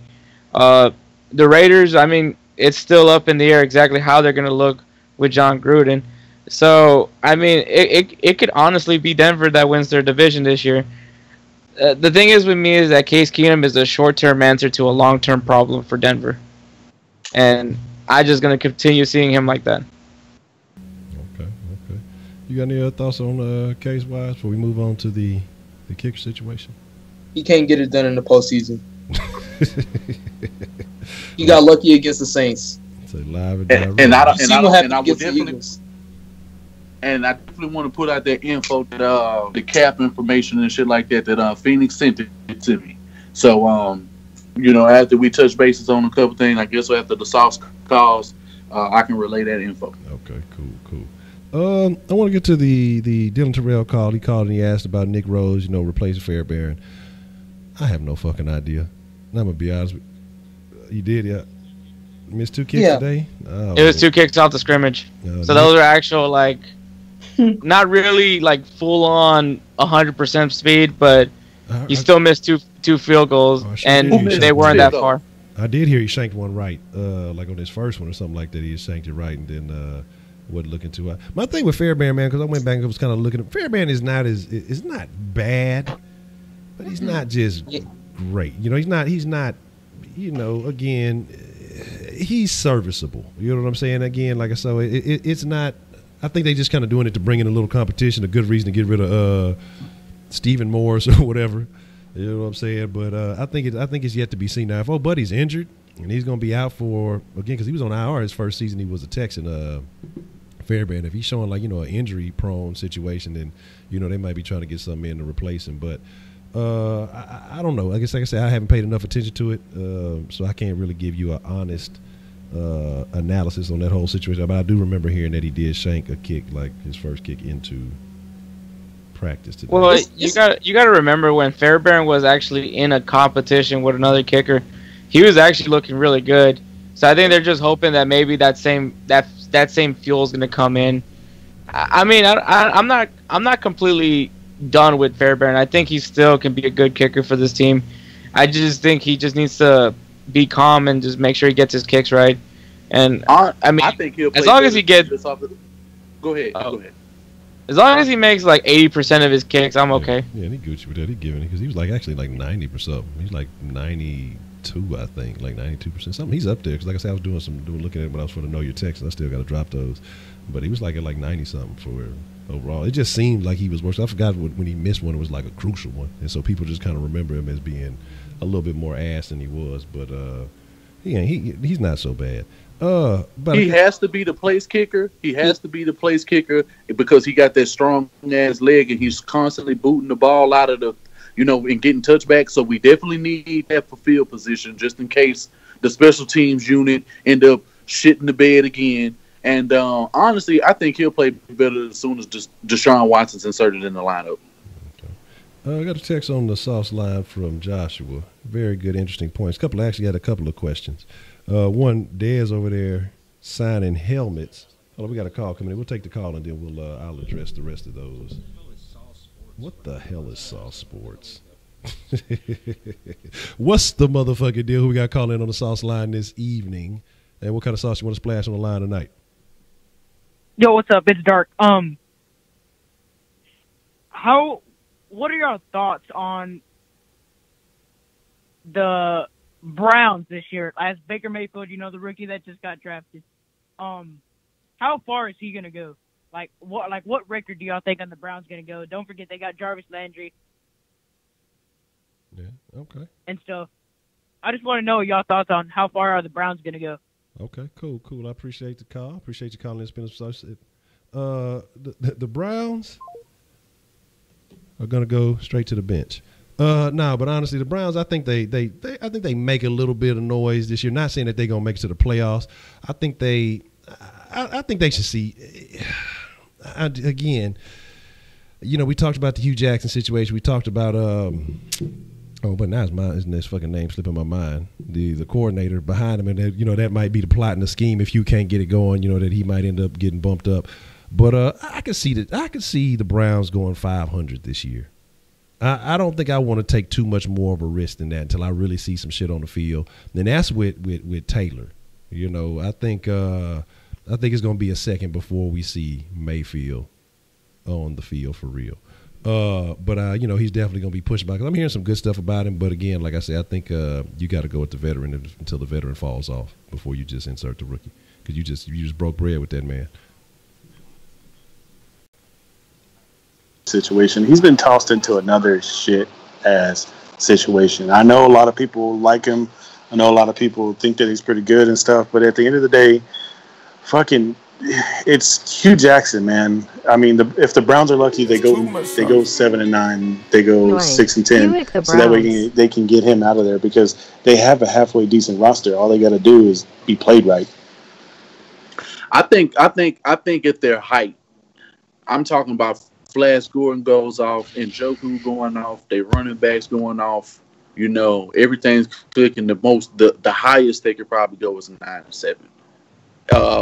Because their schedule, is probably going to be able to favor.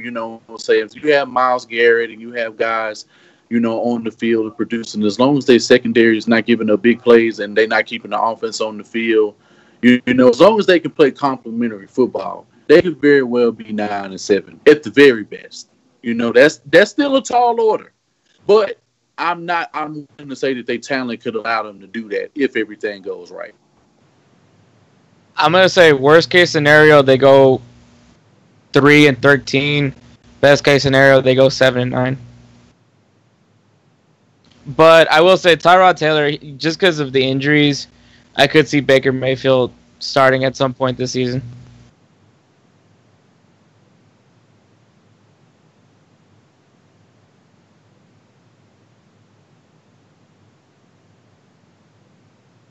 You got to tell us. I know they're going to improve this season. I got inside sources that follow me on Instagram, and I got pictures on. So I don't lie about my inside sources. But anyway. Hey, do they get paid 6 figures? Oh, 7 figures. oh man, that's a Can he get you on the field and take a picture? Yeah, even in the Texans locker room. So I mean, anyways, they fed up from losing. So I think we could see what we seen from the Raiders that year when the Raiders broke out with Derek Carr and Khalil Mack leading that team. Miles, from what I've been hearing, Myles Garrett is a phenomenal talent. This guy's a beast. I think they're going to improve this season. Tyrod Taylor is a great quarterback. He's been slept on. He's very accurate. He just hasn't had the receivers. I mean, he has Sammy Watkins, but Sammy Watkins deal with a lot of injuries. And he has a guy like Jarvis Landry this year. And he got Josh Gordon. And then he has Antonio Callaway. And then he has maybe Dez Bryant. And he has Njoku. All these guys are good quality guys that's going to make an impact. And their defense is nice as well. They got Emmanuel Ogbah. They got Myles Garrett. They got Christian Kirksey. They have Jabril Peppers got a little bit better. They got Demarius Randall. They added a lot of talent to this roster. Didn't they draft Denzel Ward? And they got Denzel Ward as a starting. Oh, yeah. They nice, bro. Yeah. So they got to win at least. I'm saying they're going 9-7 this season. Because you got to think about it. Baltimore is okay with Joe Flacco. Who else they got in there? They got the Steelers. They can beat the Steelers once. Don't think the Steelers can just dominate that division. They always slip up every now and then during the regular season. And I'm missing another team. Oh, the Bengals. The Bengals is trash. We don't even talk about the Bengals anymore. So they don't got a Honestly, I think the two worst teams is going to be the Jets and the Bengals.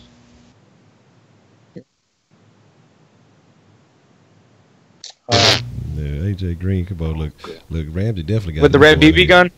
Yeah, that's what I'm saying. That dude there might be the most overhyped. Like that whole Bengals situation is just bad business. But I want to get a couple of these points before we wrap it because we'll probably wrap it about the 2 hour mark. So we got about 10 minutes or so left. I see a couple of folks calling. I put the sauce line back on pause. If we cover these topics, then I'll open it back up for one or two more calls. But I want to make sure everybody gets their points across, gets their questions asked, because like again, the freshest ingredients are you guys make the sauce what it is. And I appreciate all the activity that's been going down tonight, man. Like y'all been on point tonight. For it to not even be a pregame or a postgame show, y'all really been on fire tonight. So shout out to Sauce Nation tonight. Y'all really been holding down the sauce line, man, because that's what it's ultimately all about, man. Like I say, I love hearing y'all's points, y'all's questions, and y'all's takes.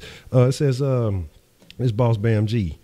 Do y'all think the Texans are going to let all the starters play the whole first quarter Saturday night? I don't think so, because Bill B came out and said that basically because they got so much work in this week that it'll probably be like it was against Kansas City. They'll see about the same amount of time because they saw a lot of the stuff that they wanted to see, during the week because they had enough time to really, play with San Francisco. So they said expect it to be like the Kansas City game. That's kind of the comments he made after practice. I'm telling you, man, like they're going about it a whole different way this year. They're trying to be safer. They don't want to cause any kind of fucking situation where we could lose a starter before the season starts. I think they've been much smarter this year, man. I'll give them credit for being much smarter than they have been in previous years. Because you see, I think somebody said Nick Foles had a shoulder injury earlier, and you see that like the Eagles in past, they might have a little pride still on the line or something going on, and it looked like Brady was in for a little while. But, that's not our problem. Hey, let them bang each other up. We'll see them later on in the season. I want to get back to Joshua's point because he actually asked a couple of questions. The Dez Bryant, I know he said that he hadn't signed the deal, that they still haven't quite came to an agreement, but they said they got a picture where he sent a picture. They got him signing a Cleveland helmet. So what do you guys think is going to happen with the Dez situation? Is Dez Bryant going to be a Cleveland Brown? Is he going to add to that arsenal that we just discussed? What do you guys feel about that? That's exactly why they traded Corey Coleman so they could bring Dez in. That's how I see it. Can I say something against the grain a little bit? I think bringing Dez into that situation can be volatile, and it could end up being bad for him because Dez is just such a. I mean, Dez is a hothead, dude. Like he gets upset real easy, and whether it be players or coaches. And I think the moment shit starts to seem a little shaky, the moment that shit starts to seem like it's mismanaged, he's not going to shy away from voicing his opinion. And I think that's probably going to be something that could hurt the Browns. At this point with the... No, go ahead. I mean, at this point with the Browns, I think Dez would be a great addition. Yeah, he's a hothead, but you know what? You need somebody that can show you what giving a shit looks like. Because that's literally what... I mean, you can take it what you want from Dez Bryant, but the reason why he does get hot-headed is because he does care. That, you know, if the team's not performing the way he thinks they should be performing, he's going to let them know. So, I mean, yeah, you can see it. You can take it as a negative, but I think at this point, the Browns need a culture change, and who can change the culture quicker than Dez Bryant? Man, I don't mean and to I cut mean, you off real okay, the quick, whole. But I just seen something, and y'all know I've been like, I think I've done good not talking bad about no bitches this whole fucking show. You know, every now and then I got to get in, and I got to start talking bad about hoes. But I just got sent some mess. Shout out to Joshua, man. This shit is grinding my gears. They stripped. They ain't even clicking no more, man. Motherfucker, send me a picture of, I guess, the text saying that basically Josh Gordon's baby mama is threatening to release some information that could ruin his NFL career if he doesn't agree to her child support demands. Now, I talk about these bitches. We talked about the Matt Liner bitch. We talked about the other whatchamacallit bitch. Man, I'm telling y'all, young niggas, if you out there playing ball, I'm telling you, young men, if you ain't locked in now, stay young, stay free. Don't be getting caught up in these situations. Wrap it up. You know what I'm saying? Twice. Just because she look good don't mean she act good. Don't mean she gonna be, hey man, fuck these hoes. These bitches ain't shit. Now, there's a difference between ladies, hoes, bitches, and women, okay? So like when I say this, don't know if it's women, it's, oh my God, he's calling all women. That's not the case. There is a different classification. Stay away from these hoes. You know a hoe when you see a hoe. You know what I'm saying? You if she out in public looking like it, got the whole uniform on, stay away from it. Don't fall in love at the strip club. Don't fall in love at the after hours. You know what I'm saying? Treat her like you meet her. You know what I'm saying? If she looking like a one night stand, leave her on a nightstand. You know what I'm saying? Get up and get out. You know what I'm saying? Don't answer no calls after that. Don't see niggas didn't fell in love with these rap video hoes and all this other shit, and they think, oh, well, that's my BM. I'm gonna be able to hit that anytime I want to. And then she gonna hit your pocketbook anytime she want to, as soon as you become something. Because if it was about the baby, I'm sure she has more than enough money to take care of that child. But now she want more money because he getting back in the mix and all of those. Anyway, I'm sorry, Hector, man. Like it just, I was starting to boil up a little bit. I had to address it. We were talking about the Browns, and I want to get to another comment about the Jags. Then I want to talk about the payroll situation. Then we'll wrap it up after that. But go ahead and finish your comment about that, Hector. I just had to defuse for just a second, man. You're good, Honcho. To end it, I mean, the whole signing the helmet thing. I mean, we've seen players sign a bunch of random things before. Shoot, whenever JJ Watt does that softball game over at Minute Maid Park, I've seen them sign, football players signing baseballs, or I've even seen football players signing Astro stuff. So, I mean, it's not the most far-fetched thing. I think the kid had a Browns helmet, and as Dez Bryant, if he would sign it, I don't think there's something symbolic about it, but I still think he is going to the Browns. And yeah, look, be like Hopkins, man. That's why he's the best receiver in the league. Hit it and quit it, dog. Don't get with it. You know what I'm saying? Call him out on it on Instagram. Yeah, exactly. Right. I didn't know when extortion and blackmailing became legal. I just don't understand how all this shit is flying. I don't understand that. When you put a baby in the mix, and at the end of the day, you can change the terminology, because that's what this country's all about. The proper term. You can use the proper wording and anything. You can get away with anything. I mean, that's all it is. This is child support. Shit, this is thought support. Goddamn. Remember prenups and non-disclosure agreements. Get them bitches to sign that shit. Bro, when the boys gonna start getting vasectomies around here, bro? Look, if you ain't learned nothing from Trump, better get that paperwork right. You know what I'm saying? Try to keep that shit under wraps. But Joshua had another good point before he sent me that and just got me all thrown off, and then this will lead into the other conversation that we were having. And you were saying, soft sports getting better because Clarence said Dante Fowler is going to get let go. Should we get him?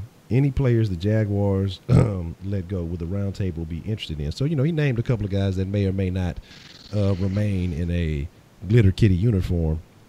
So what do y'all think? I mean, would y'all make a play for any of these guys that may be sacrificial lambs so that they can keep Ramsey? Depends on position and depends on the player. Like, if they're bringing us something, yeah, anybody from anywhere is welcome. Fowler with Romeo Crennel, he would be the most polished he's been even in Jacksonville. With the way he would be able to tune his athleticism and to be able to make him and put him in on third downs to rush the passer. You know what I'm saying? He would take him to another level. It's just he hasn't really. He had a better season last year, but in seasons prior to this, he was always hurting. Even when he was in the game, he made no impact. So I wouldn't mind it having a divisional rival players on your team. It's always something about that. They always seem to play better for the most part. I think I would have to say Ngakoue. Like if they were like to keep Clowney at linebacker, I would like to see it in Ngakoue.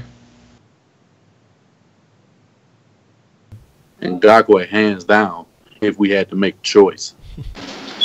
Man, talk about a stupid move. If the Jags ever let Ngakoue go, you just burn the damn stadium to the ground. I want like a meme of like Will Ferrell going like, "What an idiot." You say Dakota or BB5? I don't even know, man. I don't even think we've seen the full real Dakota yet because he ain't got nothing. Where we'll see the real Dakota this year. You know what I'm saying? I wouldn't mind seeing Telvin Smith. We could always get that one dude, Mike Wazowski. He already Telvin Smith already under contract. He signed like a $50-some million contract last year. So when he a free agent, he gonna be 30. Yeah. Okay. But I probably end up reserving the stuff that what's called send me tomorrow because there's a lot of stuff on the cap. So if anything, I'll bring that back up tomorrow and Clarence can call in to definitely rectify the situation because I definitely want him to call right back in. So I got you, Phoenix. Okay, that's a bit. We'll definitely work on that tomorrow. We'll have plenty to talk about tomorrow. We'll do. Won't necessarily be a pregame, but we'll just talk about some things leading up into the preseason game versus 49ers. Things to look at, things to, keep your eye on. Some players to watch. I know Duke is definitely going to be on that list because we want to see if it's the way we went. From everything we're hearing, it's the real deal. So we definitely want to, keep an eye on him and a couple other guys. Definitely be looking at some of those tight ends. But we'll dive deeper into that tomorrow. I want to say shout out to Sauce Nation, man. I want to say shout out to everybody who called in tonight because we're gonna go ahead and wind it up. We will be in the Cush Den at 10 tonight. We're going to be talking about false outrage because it's just everywhere. People just like waking up to get mad about shit. So we're going to talk about some of the crazy shit going on. So we'll be in the Cush Den at 10, so make sure you're there for that. Roundtable, man. Y'all got anything y'all want to say before we get up out of here? Dude, I've been seeing the name floating around there. I'm down for Mike Wazowski at cornerback. If we can go get that dude, we're going to be a way better team. And I just want to say, man, shout out to Sauce Nation, shout out to Clarence, everybody who called, Chandler, Joshua, Kenneth, Dark, Mighty, everybody, man, who called in, man. Y'all call the fuck in. Like, we been wanting y'all to call in, and y'all been utilizing the Sauce line way more recently. You know what I'm saying? And I guess, it's about that time because, the season is upon us, but we just want to shoot, regardless if it's off season, in season, call in, man. We want to hear y'all thoughts. It's enough shit. Y'all fingers and shit should get tired of typing the whole goddamn show. Like, you can call in and be like, yo, man, I was on the Sauce. You can have your part to know where you called in at. Boom, and re-listen to that shit and know when you call in, you can listen to yourself and who knows where the shit can end up taking you. You don't know. Shit can happen. And you can share it on your social media and shit. So, thank y'all for all y'all support. Thank y'all for following through. Make sure y'all like the stream if y'all haven't liked it already. I see we have 51 likes right now, and we got 55 people watching. So, the other 4 people, go ahead and like the stream, or 3. And if you're a hater and you dislike the stream, then fuck you.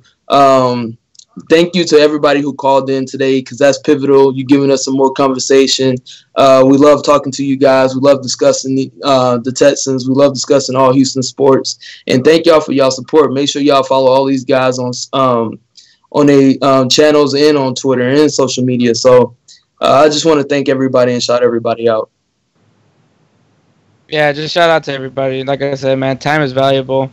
And for y'all to put your time here with us, it's always best. Follow everybody, man. We always try to do our best to drop some content. I just dropped some videos today after being busy for so long. But yeah, I knocked out some videos for y'all tonight. So make sure you guys keep up with what we're doing, man. And and support all Houston sports, man. I'm telling y'all, like Houston's doing things, man. The World Series is not the last thing you'll see from Houston coming up. So just keep your eyes peeled and even, man, go watch the Dynamo.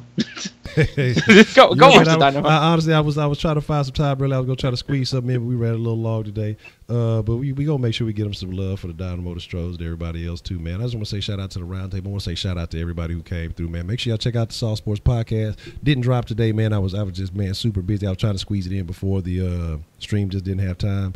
And I ain't gonna have time to do it before the Kush did. So we'll be back on it tomorrow. So sorry about that for everybody who's tuning into that.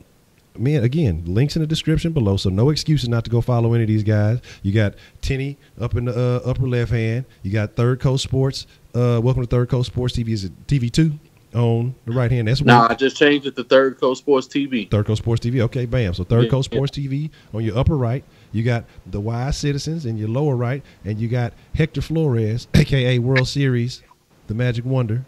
You know what I'm saying? In your lower left. So make sure you check out Hector Flores, man. Show love to all these guys. They take the time to talk these sports. And, again, they all bring wonderful perspectives, man. Show these guys some love. Links in the description. Links on the feature channel. If you're looking to get into Kush Den, just go to kushden.com. It'll take you right there. It's the easiest way to remember. Or you can fucking look at the feature channels. It's there. All these guys are in the feature channels too, man. I appreciate y'all for taking the time, tonight. And we do this every night at 7 o'clock. And we do this for y'all because we appreciate the love y'all give us, man. And like I say, we're going to keep this thing pushing. We're trying to give y'all a platform, give y'all a voice to speak your mind. None of that old censored, biased. I mean, we're going to be biased to an extent, but we're going to be realistic at the same time too, because we ain't under the thumb of no major pro team. So we're going to say whatever the fuck we want to say. And we're going to speak our truths on it, and we want y'all to call in and do the same. Even if y'all disagree with us, shit. Y'all see we had a Jags fan. He was on for 10 damn minutes talking this shit, but we let him speak his piece. So if you got something you want to say, hey, it's all love, man. But with that being said, Kush Den at 10. Oh. Yo, what you got? Hey, all y'all. Hey, yeah, Balin, I seen you talking shit, bro. Since you want to get your ass popped on, man, you already on my friend list. Yeah, Wink 5100 on Xbox for anybody who wants that work. Wink, WINK 5100. Put it together. Send me an invite. I'm gonna add you right back so we can start this Mad League. I don't have enough of y'all. Honcho gonna send me the list of everybody on Xbox who said they want their work. I've been focusing on Mud right now and haven't even been playing no franchise mode. So let's go ahead and get it. If you got a Mad 19, I want that work. Okay. And you know what? For some of y'all out there that do the alternative like FPS and shit like that, hit me up, man. I'll get you a few wins in PUBG or something. Y'all seen you on the pub last night, man. Come see me again, Phoenix. I was going to hit you on the pub last night till Comcast. You should have, man. Comcast. I was giving me a little warm up game in, and I seen that because I was on there. I was like, oh shit, Tenny on, but I was already running. And that shit cut off. They spent like an hour and a half doing schedule. Man, fuck this shit. I'm going to bed. But I'll probably get on the pub later on tonight. Yeah, I've been going for like a month off pub, and I just jumped on last night, caught 2 wins real quick. If I'm up late enough, and y'all on PUBG, bro, send me an invite. We gonna get it. We gonna get this chicken dinner, bro. We gonna get the chicken dinner. Joshua, you laughing at the Xbox when we got that PUBG? Yeah, y'all got that Fortnite. Hey, why don't you go build a sandcastle? That's it, right there. Wink 5100, just like how you got it, right there. That's it. Add me. I'm on right now on the Xbox. Y'all know I don't fuck with that Fortnite shit, man.